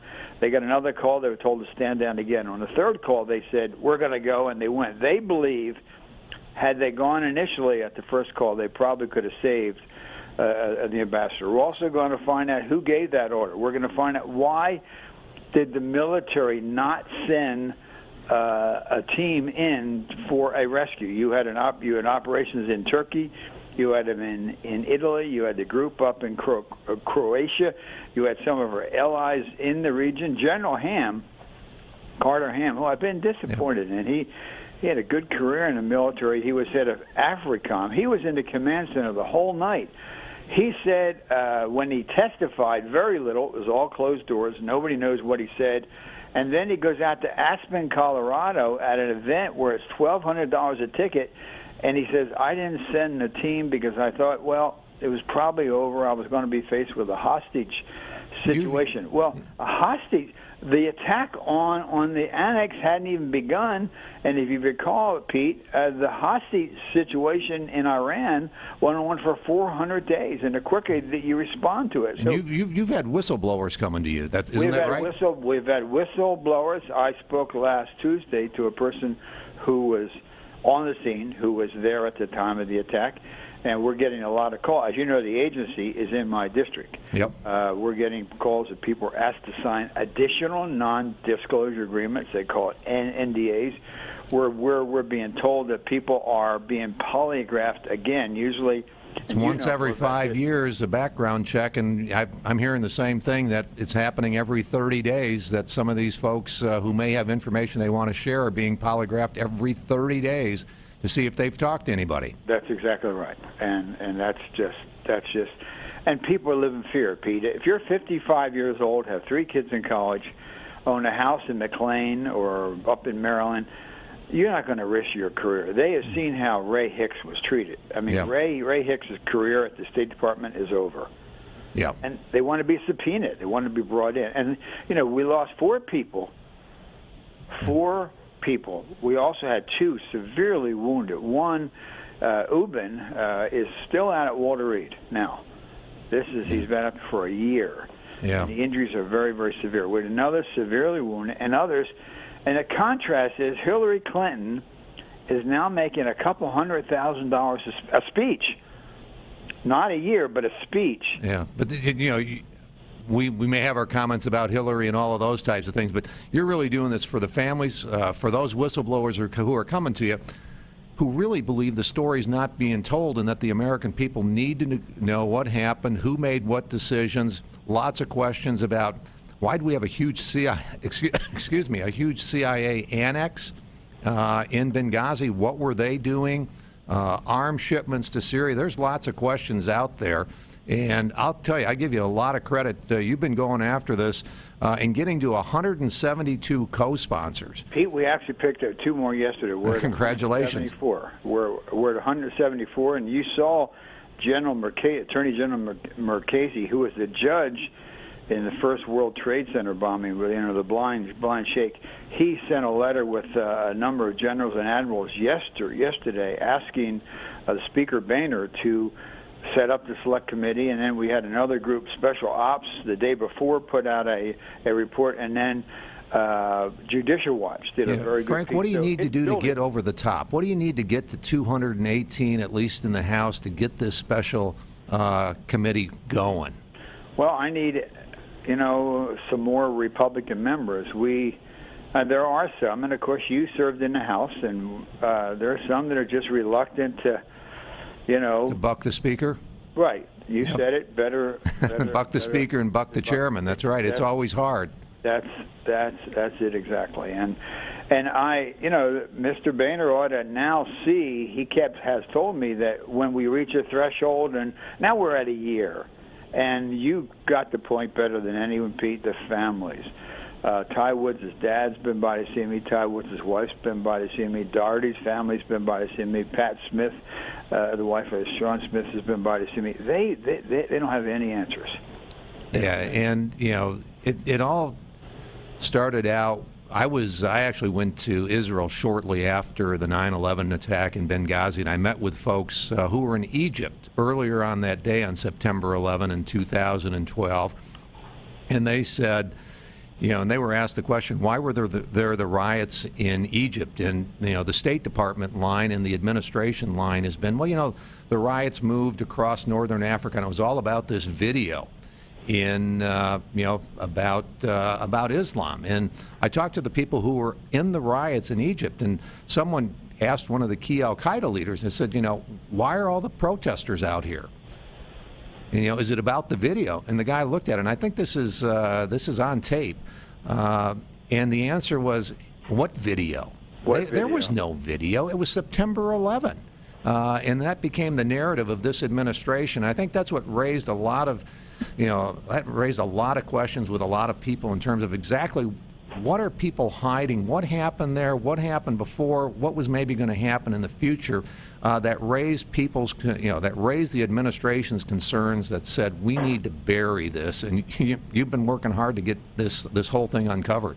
Well, it's a presidential election. You remember the president, Pete. You covered it well. Went up to the UN on September 28th and said it was the video. And of course, Susan Rice, who's now our National Security Advisor, of 5 different TV shows. But it wasn't a video. You're exactly right, and the people you spoke to. And I think we have to find out. If we don't find out, Pete, this is going to be a tough statement for me to make, but if we don't find out, I think the Congress will be complicit in this cover-up. Well, Frank, I agree with you. I think we need a focused effort. I've been involved in a number of investigations on the Hill, and when you've got Darrell Iss's committee. Darrell's doing a great job, but when you're working on the IRS scandal, Fast and Furious, and all of those types of things, and then you put Benghazi on top of that, if you're focused on everything, you're not focused on anything.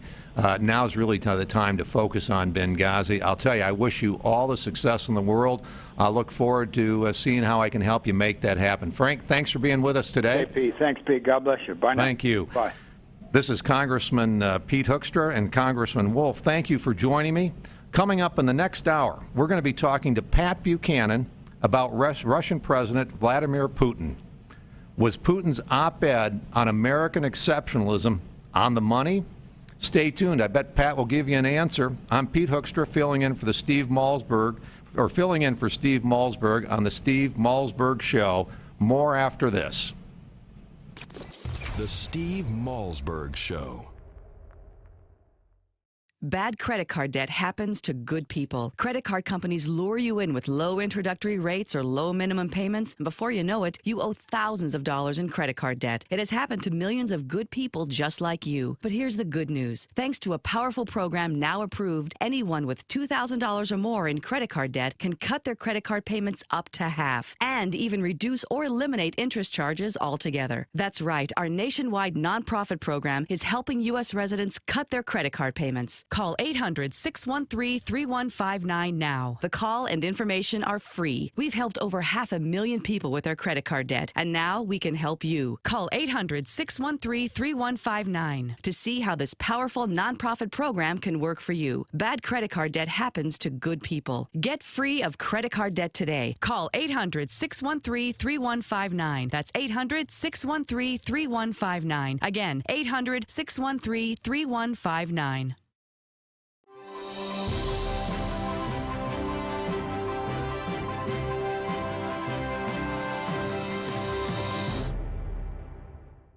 If your prostate is giving you problems and your doc says it's just part of getting older, be wary. Renowned physician and author Dr. David Brownstein thinks this is baloney. He's discovered a link between aging and prostate health and believes prostate concerns do not have to be an inevitable part of aging. That's why he created Prostate Revive. Hi, I'm Dr. David Brownstein. I personally formulated Prostate Revive to include the most essential natural ingredients available to help promote a healthy prostate gland and optimal urinary function. The producers of Dr. Brownstein's Prostate Revive are so thrilled with the positive feedback from satisfied customers that for a limited time, they are willing to send you your first month's supply free. Plus, call now and you'll also receive Dr. Brownstein's special report, A Doctor's Guide to a Healthy Prostate. For details on getting your free bottle, call 1-800-596-REVIVE. That's 1-800-596-REVIVE. Take control with Prostate Revive. Call now while supplies last to claim your risk-free bottle at 1-800-596-REVIVE.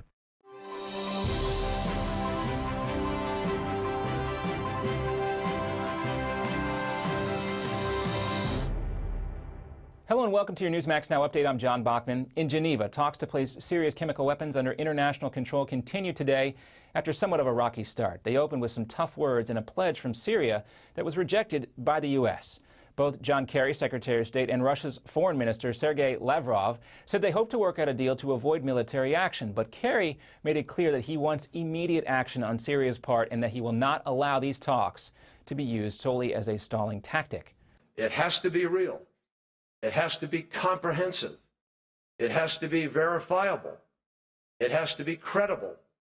It has to be timely and implemented in a timely fashion. Meanwhile, Bashar Assad told Russian TV that the U.S. must stop threatening Syria with military action. John Kerry says military force might still be necessary if diplomacy fails.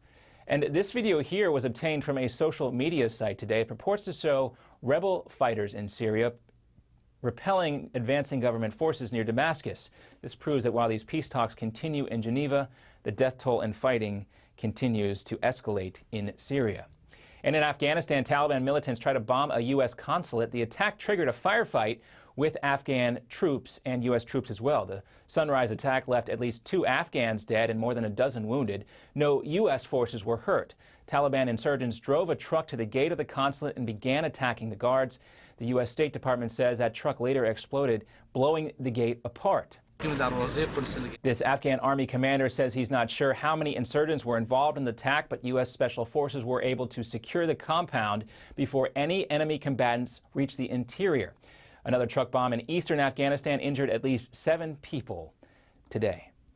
And a landmark on the New Jersey shore is now in ruins. This is what a portion of the Funtown Pier and Boardwalk in Seaside Park looks like now.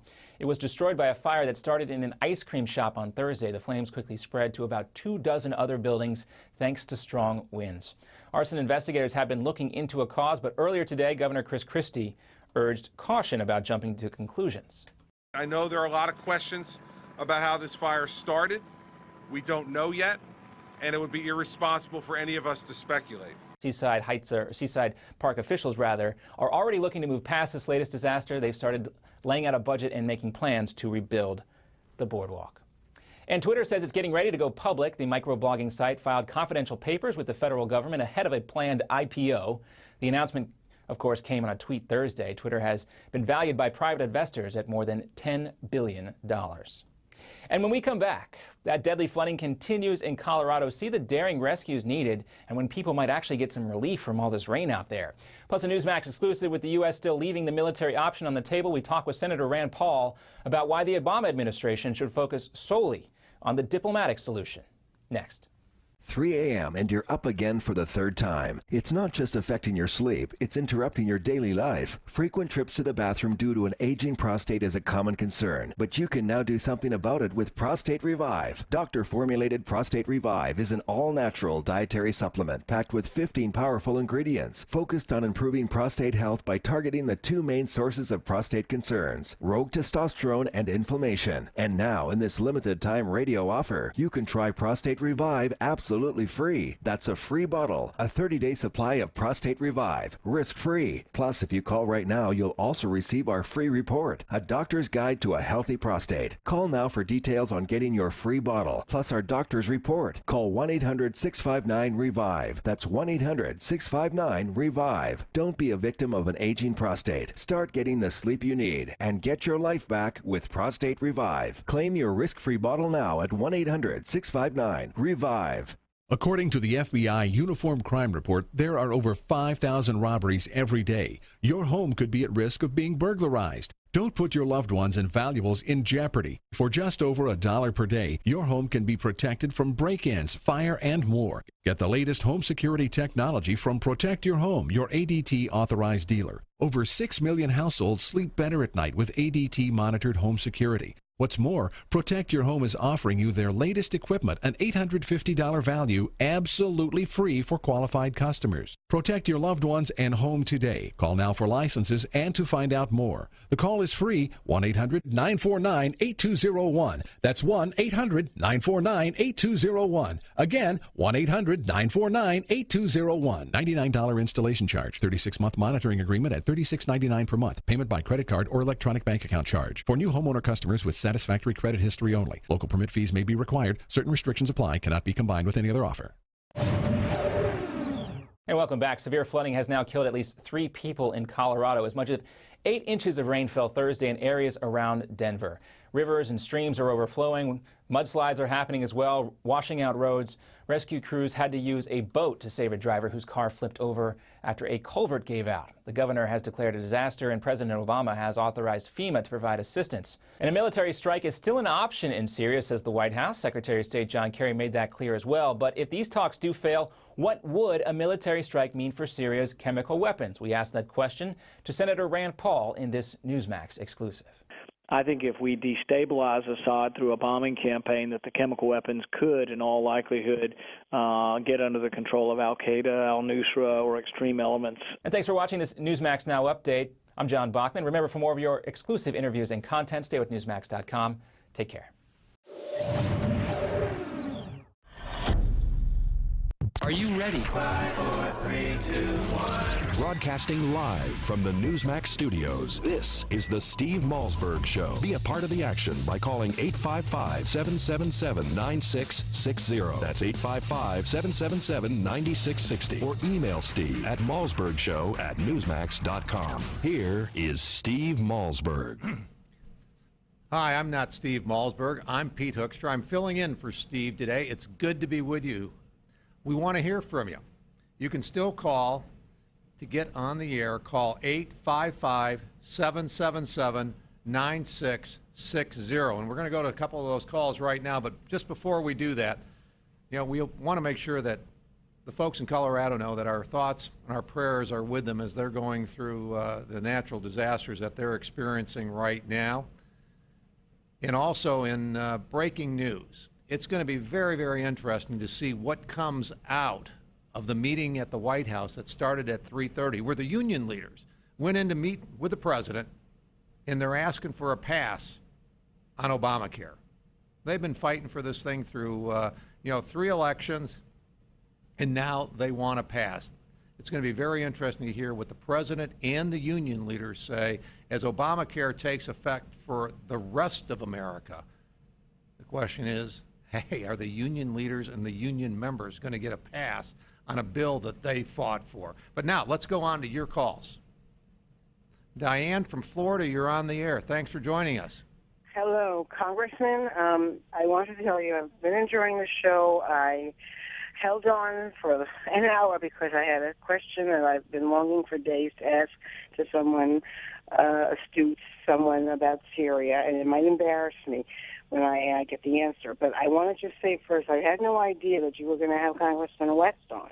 And I hope he's still listening, because I would like to let him know that right down here in South Florida, after being a lifelong Democrat from New York and Florida, I changed my party affiliation just to vote for him in the primaries a couple of years back. So it was very ironic that you had him on the show today, and I truly wish he was still in the Congress. Now, what I want to ask you, you are there, right? Yep, I'm here. I'm still here, yes. Oh, he's very quiet. Thank you. Okay, I caught the Charlie Rose interview the other night, and I haven't heard many people referring to it on any of the talk shows. Let me just ask you, I do consider myself relatively intelligent. I couldn't believe that I was actually leaning toward believing almost everything that, the president of Syria was saying. He's an extremely articulate man, he has an accent, but I'll tell you, I got every word. Charlie Rose did an unbelievable job, I thought. But am I completely and totally naive here with, did you happen to see the interview? I didn't see. What was the key point of the interview? And then I'll give you my response. I've actually met with Bashir Assad in his home in Damascus. Didn't you? Really? I cannot believe how he speaks so well. And in English, I mean. He was basically responding to Charlie's questions about, and Charlie did not, Charlie pressured him. It was not a weak interview by any means. And the point that Assad made was? Well, points of, in other words, who actually, dropped the gas, on the innocent victims, and what is really going on there, and what do the people really want you in power to, and he was direct with him. And his general, the president of Syria's answer, I'm saying it that way because I don't want to mispronounce his name, was that, he's saying basically he didn't admit at that point to having the gas. He also said that it was the others who did it. But he said it, I can't, obviously go word for word, but he was in a very believable, responsive way. I was watching his face. Sure. I wanted to see if I could catch anything that would give him away in his facial expressions.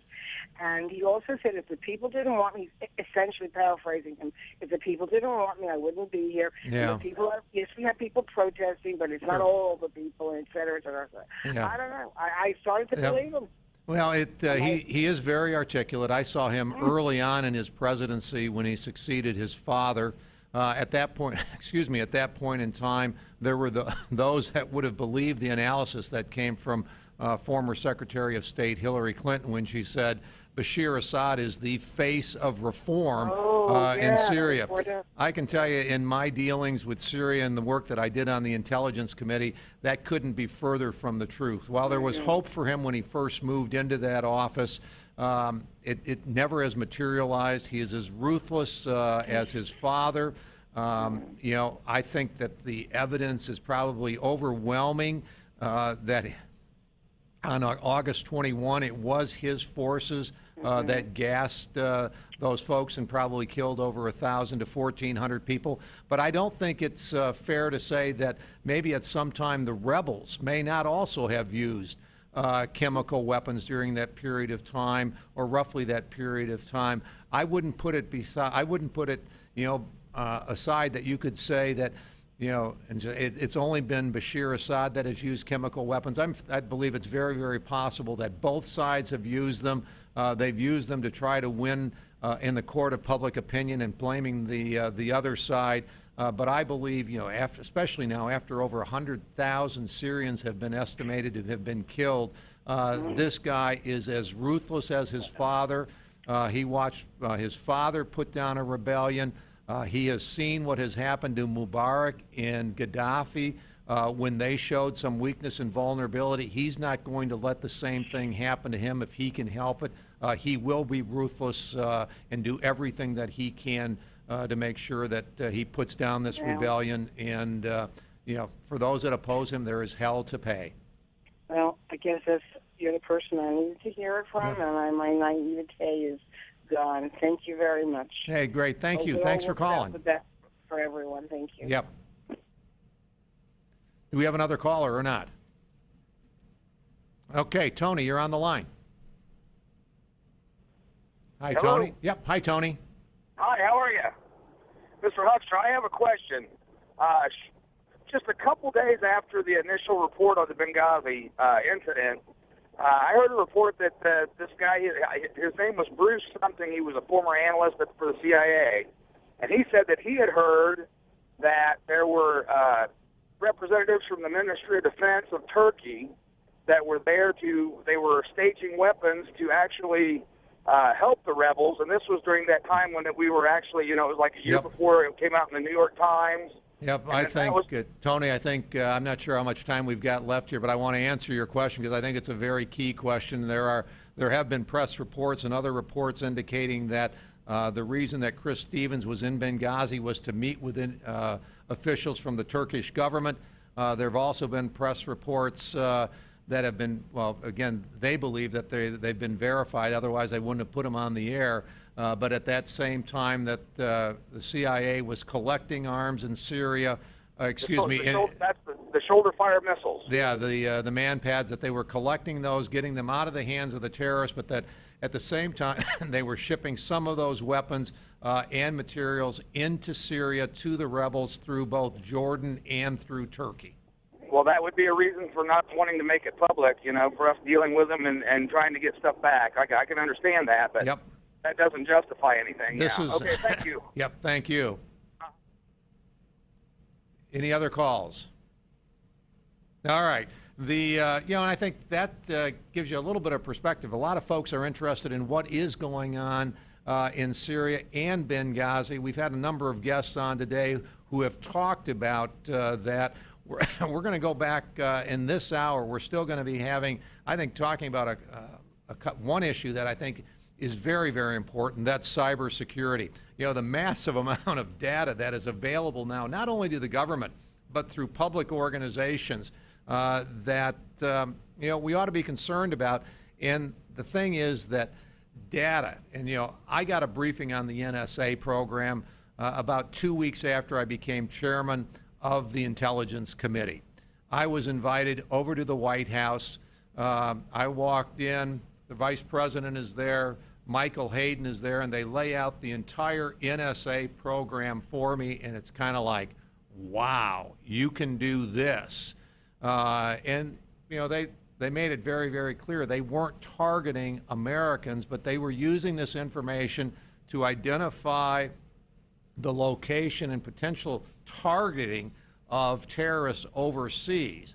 But it was a wow factor in saying we have the capability to, number one, store these records, find an individual bit of information, and then fuse different databases to go around and say, here's a terrorist, they're the people that they're talking to, and actually come up with a picture of the network. And when one of those nodes went into the United States or identified an American, that's when the NSA would go to the Justice Department and would go through the judicial process to get the proper legal authorities to track or investigate those threads that would lead to Americans or into the United States. We're also going to have another great guest with us. We're going to have Pat Buchanan with us talking about his comments regarding the editorial that came out from the president of Russia, Vladimir Putin, earlier this week. It's really created quite a storm.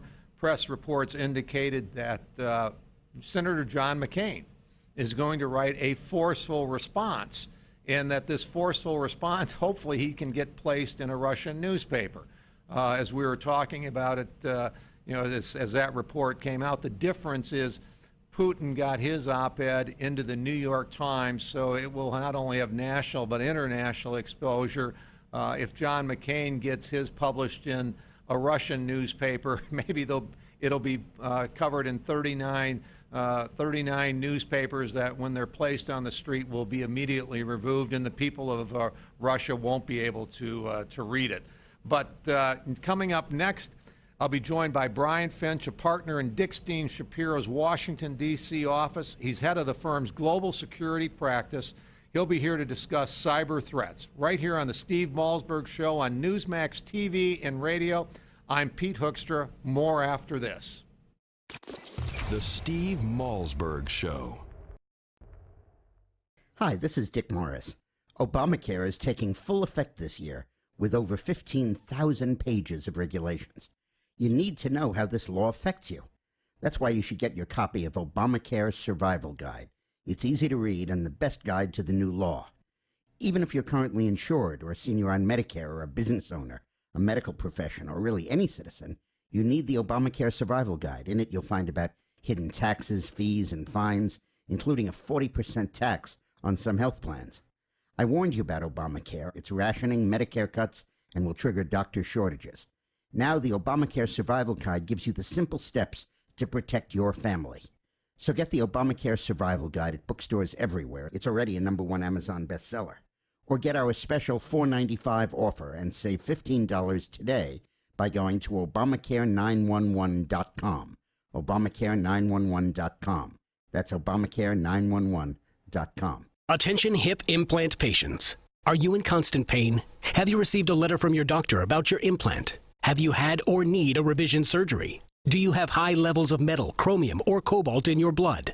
Over 90,000 hip implant devices have been recalled due to defects and failures resulting in revision or replacement surgery. If you have a recalled hip implant, you may be entitled to substantial financial compensation. Call 800-460-0920 to see if your implant is affected by the recalls. If you or a loved one has a defective or recalled hip implant, you may be entitled to substantial financial compensation. Call 800-460-0920. That's 800-460-0920. Protect your legal rights today. Call 800-460-0920. This is an advertisement, not valid in all states. Paid non-attorney spokesperson. iLawsuit.com is an advertising group that represents lawyers advertising their services and is a free matching service for consumers. It is not a law firm or lawyer referral service. Tired of calls, levies, and liens from the IRS or hiring others who don't get the job done? Call Wall & Associates and you'll never talk to the IRS again. The IRS has a program to eliminate tax debt, and Wall & Associates professionals are trained to maximize its benefits for you. You always speak with a live person with real support and real knowledge. We've helped thousands of taxpayers like you settle their tax debt with the IRS for a fraction of what they owe. We solve tax problems. Call Wall & Associates now.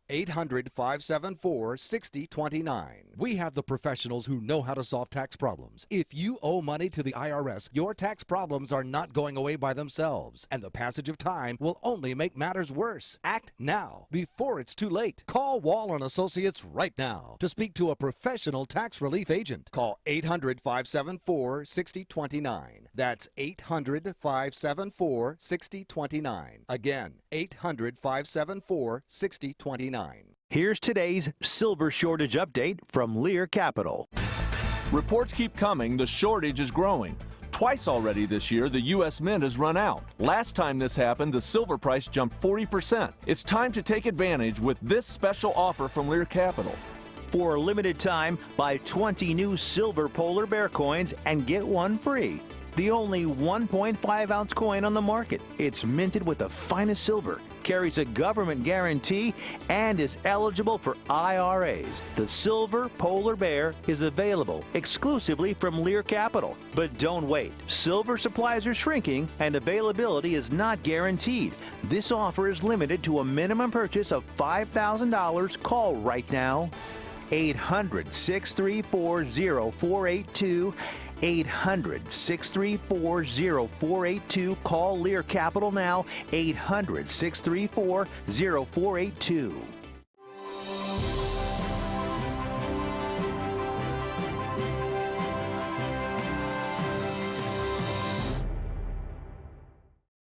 Sure, Steve might be a bit of a hypochondriac, but he never gets sick of breaking news. This is the Steve Malzberg Show. Call Steve at 1-855-777-9660. That's 1-855-777-9660. Here's Steve.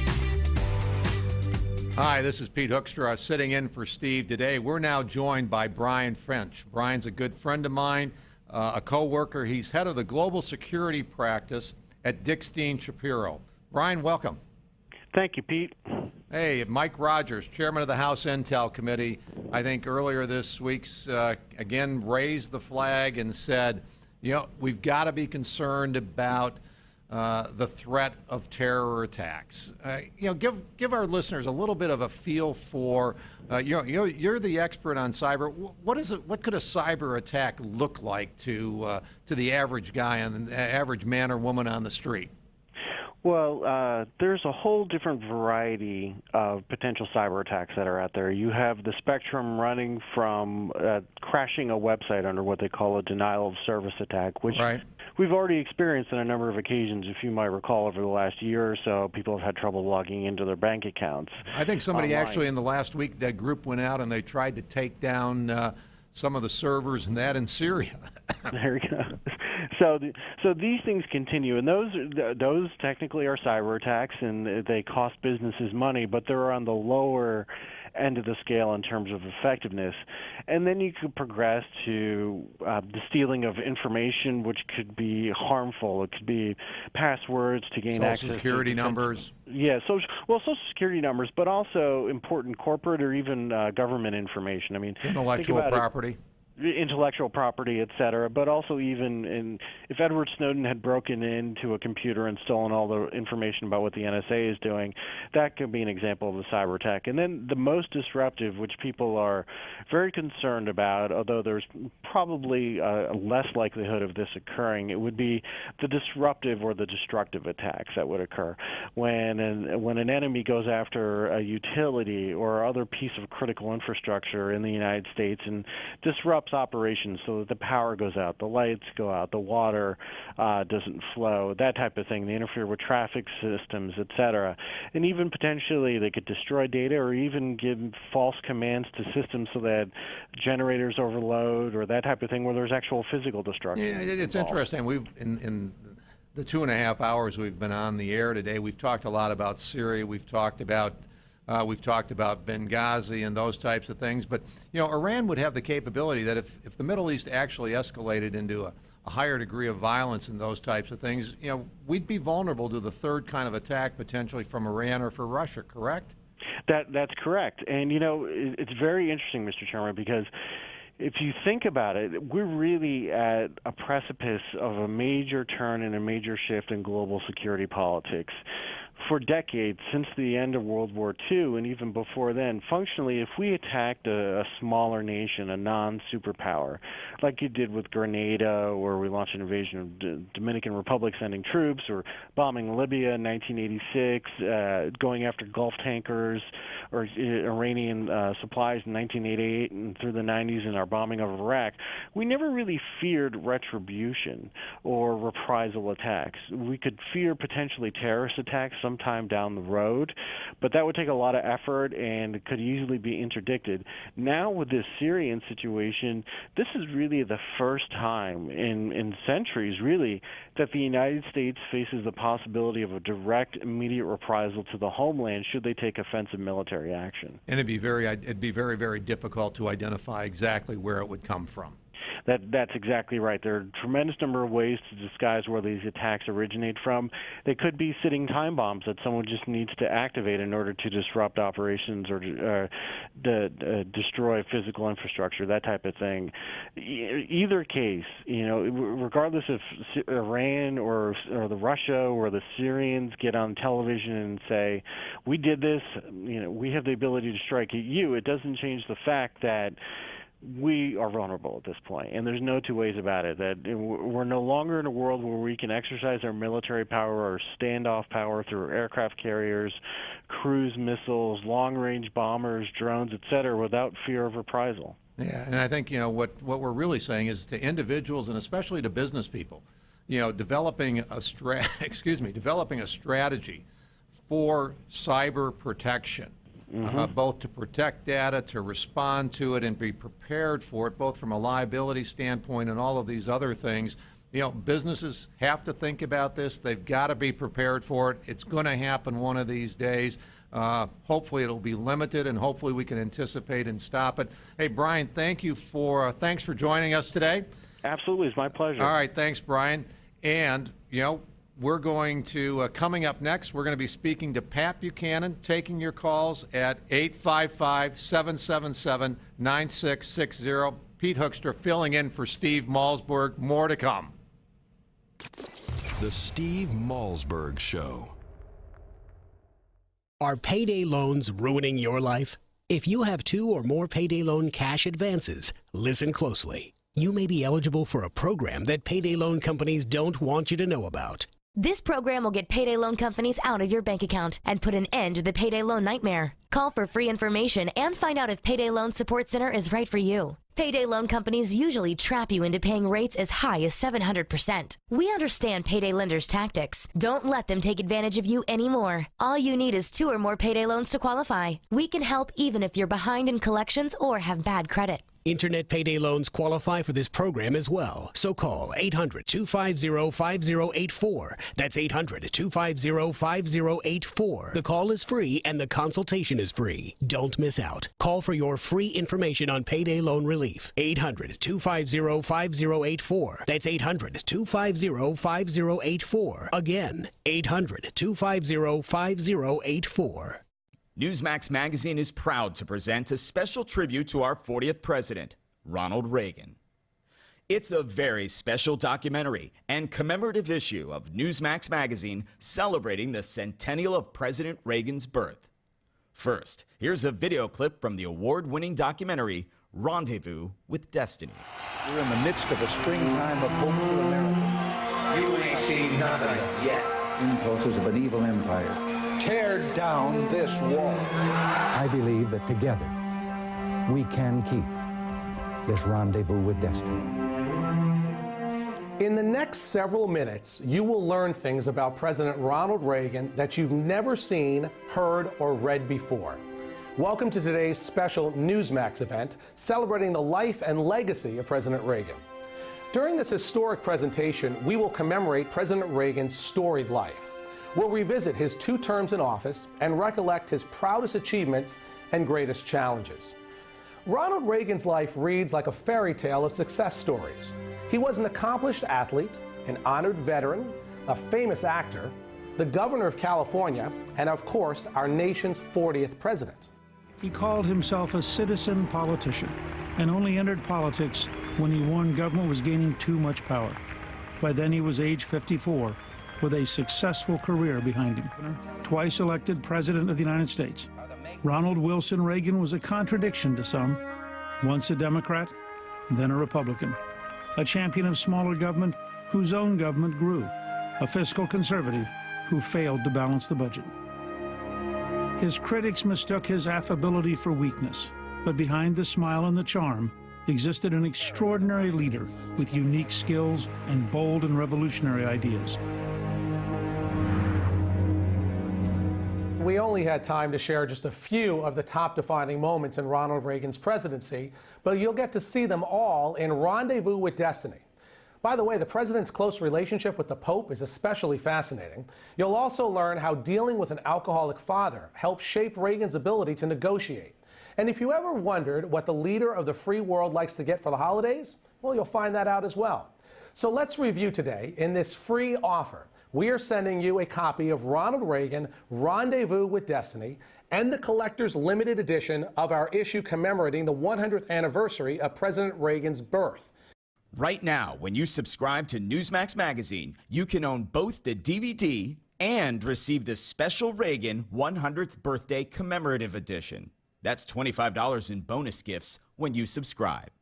Go to newsmax.com/Reagan13 to subscribe today. Join the millions who read Newsmax Magazine every month.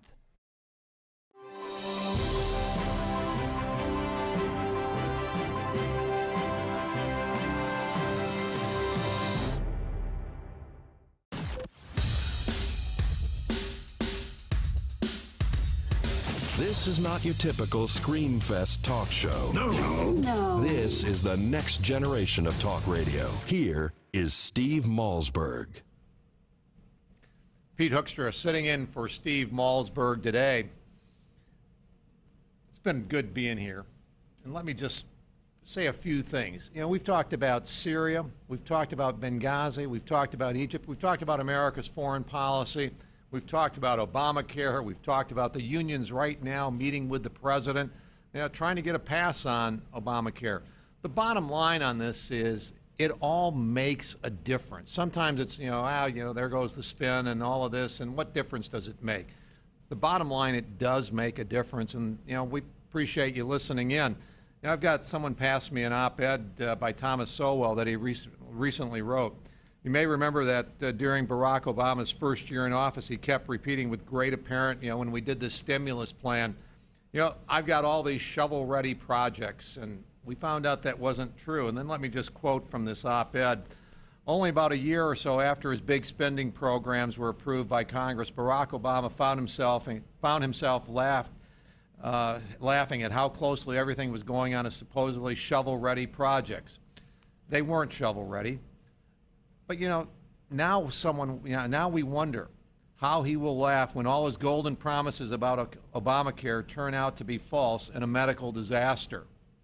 He'll have great medical care. What about the American people? Or when his foreign policy fiascos in the Middle East are climaxed by a nuclear Iran?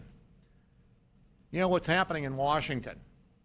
It does make a difference. These policies, when they don't work, have a dramatic impact on all of our lives. In 2 weeks, roughly 2 weeks, Obamacare is going to kick in, at least for some of us, except for those where the president has exempted people from the mandates of Obamacare. And maybe this afternoon he's, working out an agreement that union members won't have to participate in Obamacare. And why won't they have to participate in Obamacare? Because they're finding out it's going to be a whole lot more expensive, and it may not deliver the same kind of benefits that they had before, that they found out that the promise that said, don't worry, if you've got health care, you'll be able to keep it. A lot of folks are finding out, I've got health care, I like it, but I'm not going to be able to keep it. So what's going to happen on October 1? The decisions that were made back in 2009, they're coming home to roost in 2013. Same thing with what's happening in the Middle East. It's been the strategy of every president for the last 20 years to try to do everything that they can to make sure that Iran does not obtain a nuclear weapon. That's why what happens when Iran has a green revolution makes a difference. When America stands on the sidelines as an Arab Spring starts to take root in Iran, and we don't say anything. But when it takes root in the countries that have stood by us, that have brought stability, and were allies against the war on radical Islam, he embraces the Arab Spring. And when we show indecision, and when we're floundering for a strategy in Syria, and we lose the momentum to Russia, the end result could be that we facilitated the movement of Iran closer to a nuclear weapon. We had, when America was the dominant influence throughout the Middle East, through the Gulf states, through Northern Africa, when Russia was pushed out of the Middle East. Now, what you're seeing is the patron for Iran is making its way back into the Middle East. It's making its way back into Syria. It's making its way and establishing a foothold in Libya, in Egypt. And that's going to make foreign policy a whole lot harder in the Middle East, and it's going to make it much more difficult to stop Iran's march towards a nuclear weapon. And what does that mean for the region, and what does it mean for America, and what does it mean for the world? We're going into the break. We're closing out with a great guest. Coming up next is the one and only Pat Buchanan. Did he really like Vladimir Putin's New York Times op-ed? Stay tuned and we'll find out. He's got the answer for us. Was it really an outstanding op-ed? Was it really Putin acting like a statesman? Thanks for being with us. Pat Buchanan is next. The Steve Malzberg Show. If you are successful at what you do, whether you're a doctor, a lawyer, a business owner, or you have a great career, you understand the concept of protecting yourself. Well, are you protecting yourself, your family, and your assets with quality term life insurance? Consider these possible rates. A man age 45, non-tobacco user could obtain $1 million of coverage for as little as $75 a month. And this rate is fixed for the next 10 years. We specialize in policy policies of $500,000 and above. A man aged 50, non-tobacco user may be able to obtain $500,000 of coverage for as little as $115 a month. And this rate is fixed for the next 20 years. We have great rates for smokers, too. Call the Term Lifeline now. 800-430-1309, 800-430-1309, 800-430-1309. Obamacare. President Obama's massive health care law is taking effect this year. With over 15,000 pages of regulations, few even know what it means. Now, the Obamacare Survival Guide by Nick Tate gives you the shocking facts about this law. It's a step-by-step guide on how you can protect yourself. Already the New York Times bestseller, every American needs to get the Obamacare Survival Guide and find out about the new taxes, hidden fees, fines, Medicare changes, business rules, and why doctor shortages are likely. Donald Trump says the Obamacare Survival Guide is a must-read for anyone worried about getting good health care for themselves or their employees. So get the Obamacare Survival Guide. It's at bookstores, or get our special offer at Obamacare911.com and you'll save $15. Go now to Obamacare911.com. Obamacare911.com. Don't complain about your cable bill going up and up and up. Do something about it. Grab a pencil and jot down this special number, 1-855-625-MY-TV. The more cable TV rates go up, the better digital satellite TV looks. So cancel the cable and get more of your favorite channels in 100% digital quality for less money. Call 1-855-625-MY-TV. Right now to sign up for packages starting as low as $19.99, and there's no equipment to buy. You get free HD TV upgrade, a free DVR upgrade, and free professional installation. You control what you watch when you watch it. Record your favorite shows. Pause and rewind live TV. Even skip the commercials. Watch local channels too. At just $19.99, what are you waiting for? Pull out your major credit or debit card. Call 1-855-625-MY-TV. 1-855-625-MY-TV. Cancel the cable. Cut costs and get more. 1-855-625-MY-TV. 1-855-625-MY-TV. 150 million people suffer from headaches. All you want is for the pounding in your head to stop. Migralex stops the pounding. Migralex was developed by a neurologist and founder of the New York Headache Center. I'm neurologist Dr. Alex Malzberg. After studying and researching the human brain for 25 years, I've developed Migralex, which eliminates pounding headaches. It works for my patients, and I'm so convinced it will work for you. I don't just guarantee it, I put my name on it. Dr. Malzberg's Migralex gets rid of headaches fast without harsh caffeine, sodium, or preservatives. Migralex works unbelievably fast, and it's gentle on my stomach. Find out how to get your free bottle of Migralex. Call 800-532-2967. Plus, if you're one of the first 100 callers, you'll also receive the Migralex Quick Tips to Headache Relief absolutely free. That's 800-532-2967. Or go to migralexrelief.com. MIGRALEX relief.com. Or call 800-532-2967. Do you have a motorized wheelchair or scooter that needs repairs and you don't know where to turn? Then call the experts at Precision Repair Network. They are the specialists in repairing all makes and models of motorized wheelchairs and scooters. You can call 24/7 and they will come to you anywhere in the United States. They'll give you a loaner to use until they return yours in perfect condition. And your repairs may be covered by your Medicare or your private insurance, so there is little or no out-of-pocket cost to you. If your wheelchair or scooter needs repairs, call this special hotline now and learn how you can get door-to-door service on your repairs at little or no cost to you. Precision Repair Network. They'll get you moving again. Operators are ready to take your call right now. 800-978-4813. 800-978-4813. 800-978-4813. That's 800-978-4813.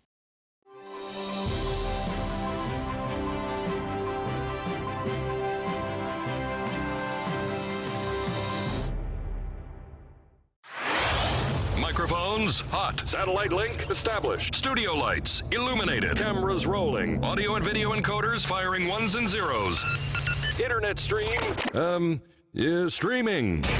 The most technology-advanced radio show is on the air. Here's the captain of this enterprise, Steve Malzberg. Thanks for being part of the Steve Malzberg Show. I'm Pete Hoekstra. I'm now joined by the one and only Patrick Buchanan. Pat, you really did it this week. Well, Putin puts out an op-ed. You say, wow, this thing is outstanding. He looks like a statement, and the rest is history. Hey, what's this all about? Well, I tell you, I was at Greta's show on the other night when it broke, and they gave me the op-ed about 5 minutes before, and I read it quickly twice. And I went on the air and said what I yet believe. This is an outstanding and deft piece of work by Vladimir Putin or the folks who wrote it for him. What they've done is they've touched on all the powerful arguments some of us had made as, if you will, anti-interventionist conservatives, reiterated those, and made one point after another, which the vast majority of Americans agree with now. And I think he did it in a way that was very effective, and the effectiveness, Pete, can be told by the hysteria that's broken out inside the Beltway. Yeah, no, I can tell you, I could kind of relate. You know, I was a new congressman, 1993. I went to my first State of the Union speech, right. And Bill Clinton gives a speech, and we both know Bill Clinton can give a great speech.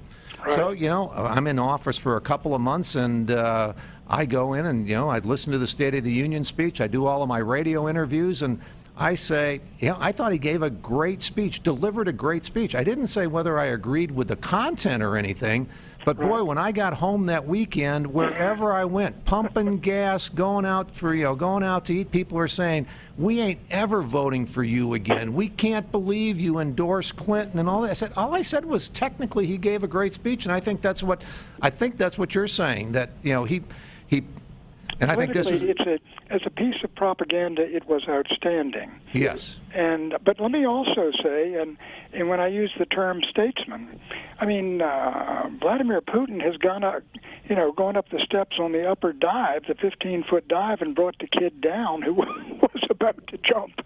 Well, and that's Barack Obama, and he has moved effectively to basically keep the United States out of a war which I think would be a complete disaster. Yeah. And if somebody gives him a Nobel Peace Prize, one of those 10 badges, I have no problem with that whatsoever. Yeah, see, I looked at, I read the speech a couple of times as well, and I thought it was very, very well written. He hit all, like you said, he hit all of the hot buttons that the American people were concerned about. And I think, as I read it, you know, whether we agree with the content or believe that, you know, they're actually living up to what he's saying, you know, those are different issues. But the stuff that was written and the stuff that he put out was put out with a certain discipline, and it was, you know, that we yearn for out of this administration on American foreign policy. They were disciplined. They knew what they wanted to say, and it seems like, you know, we've got the Secretary of State saying one thing one day, the president's, you know, contradicting. It's a red line, then it's a pink line, and all those types of things. You know, and we yearn for that type of leadership here in the U.S. again.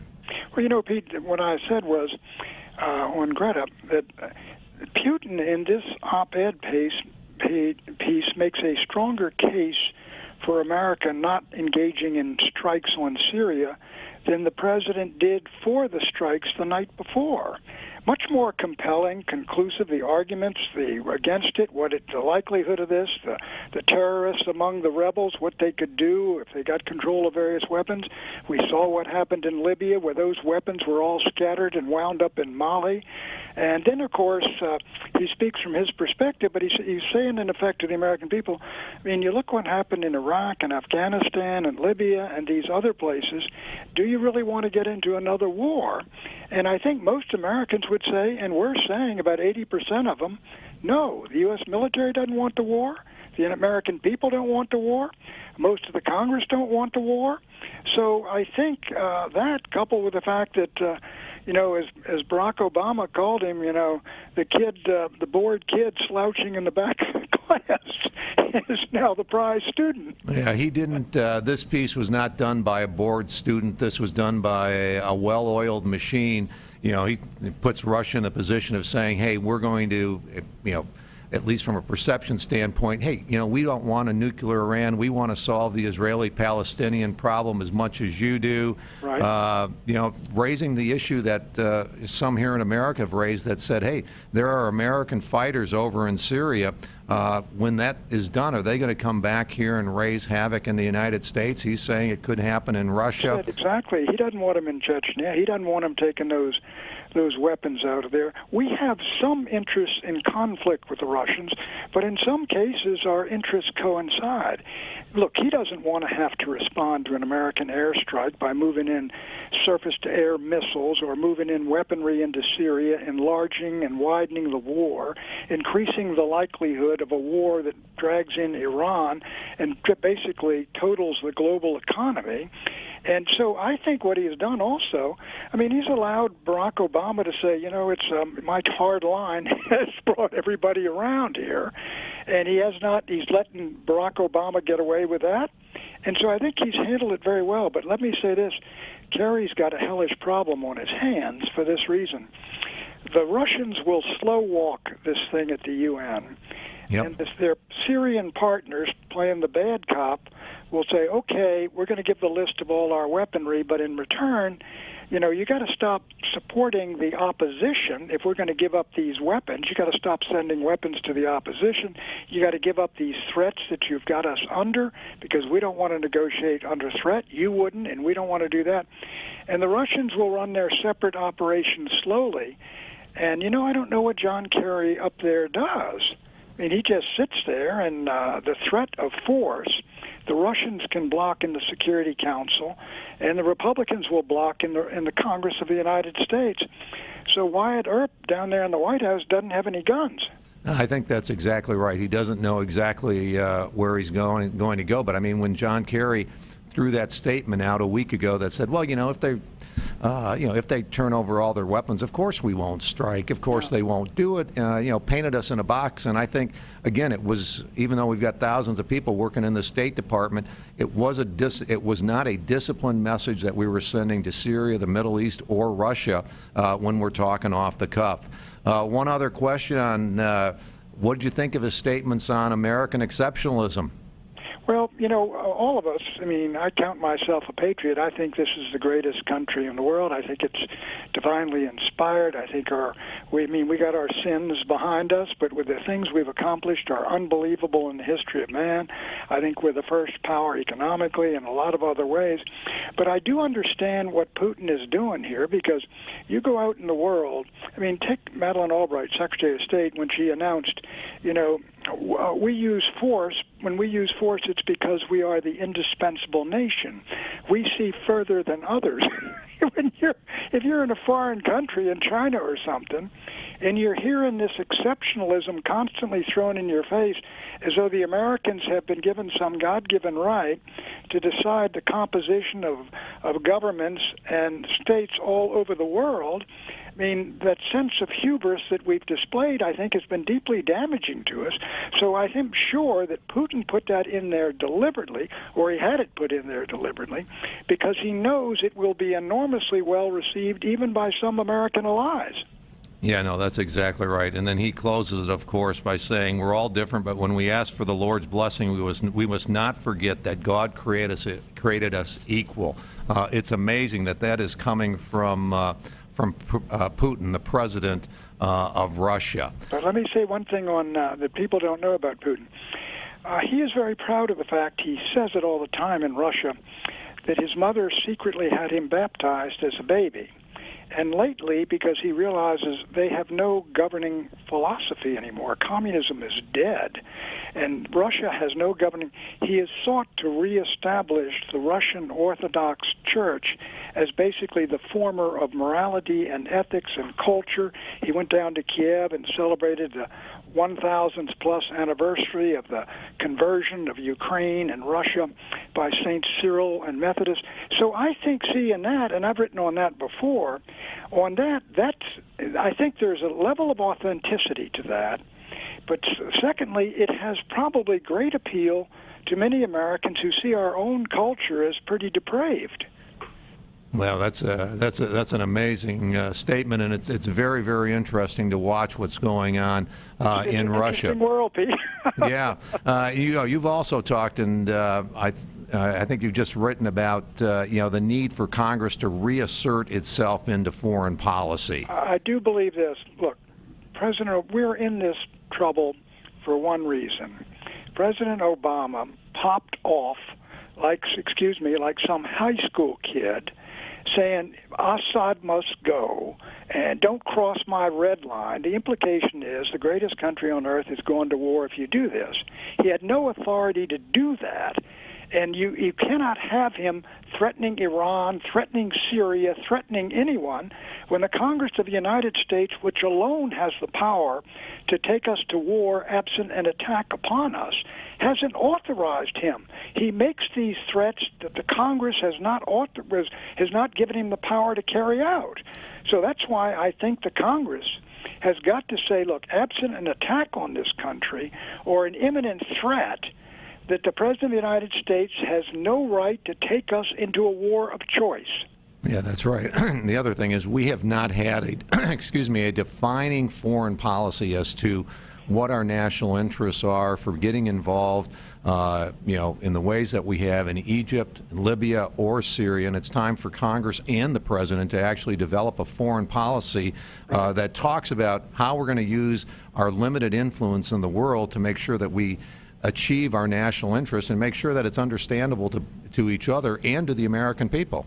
Well, yep, I agree, but I will say this. One of the problems is, I have a lot of friends, and we were on all fours from 1960 through 1991. I would count myself a Cold Warrior. I opposed only one military action during that time of my government. That's when I urged Ronald Reagan not to put the Marines in Lebanon. I said, we got no vital interest in there, and that's a civil war. But since the end of the Cold War, I've had a falling out with some conservatives when I say that, I didn't think the Iraq War was a good idea. I didn't think it was a necessary war. And I didn't think Libya was a good idea. We have no use for Gaddafi. But what are we doing knocking him down? Do we know what's going to replace him? So I think, but on the other side, there are people who still believe that we got to democratize the Middle East and we got to involve ourselves there. We got to take down the Syrians. We got to take down the Iranians. I don't think there's any unanimity inside either party or any basic agreement on what American foreign policy should be and what our interests are in the world. I think that's exactly right. That's why I think it's time to take a pause, to step back, and see if we can't get some agreement out of these things, because as we take a look at what's happened over the last 12 years, Afghanistan and Iraq have not turned out the way that we wanted them to. The response by the president in 2009 to the Green Revolution, the actions in Egypt and Libya, none of these have turned out quite the way or anywhere close to what we had hoped or expected. And it's time to go back and reassess what's working and what's not. And not only that, it's we lost 6,000 guys in those two wars and 40,000 wounded warriors, and millions of refugees and hundreds of thousands of dead in those countries, and $2 trillion in debt. One after another of these wars, and the country is pretty close to officially bankrupt. And so you got to add all these things in there in devising these policies. But you tell me how we get together John McCain and Rand Paul. Yeah, no, that's exactly right. But it is tough, but it's a dialogue that needs to take place. I'll tell you, I was excited to have you on the show today. Thank you for joining us. And, you're absolutely right. Putin gave a great speech. We may not agree with the content. We may not like the content. But the way it was delivered to promote Russia's self-interest was masterful, and we yearn for the time where our leadership will speak with the same kind of clarity promoting U.S. interests. Pat, thanks for joining us today. All right, good luck, and I'm sure you'll run Rush right off the air. All right, hey, thanks. All right, take it easy. Bye-bye. Have a good day. You bet. Hey, I've had a great time today filling in for Steve. Look forward to doing it again. Have a great weekend.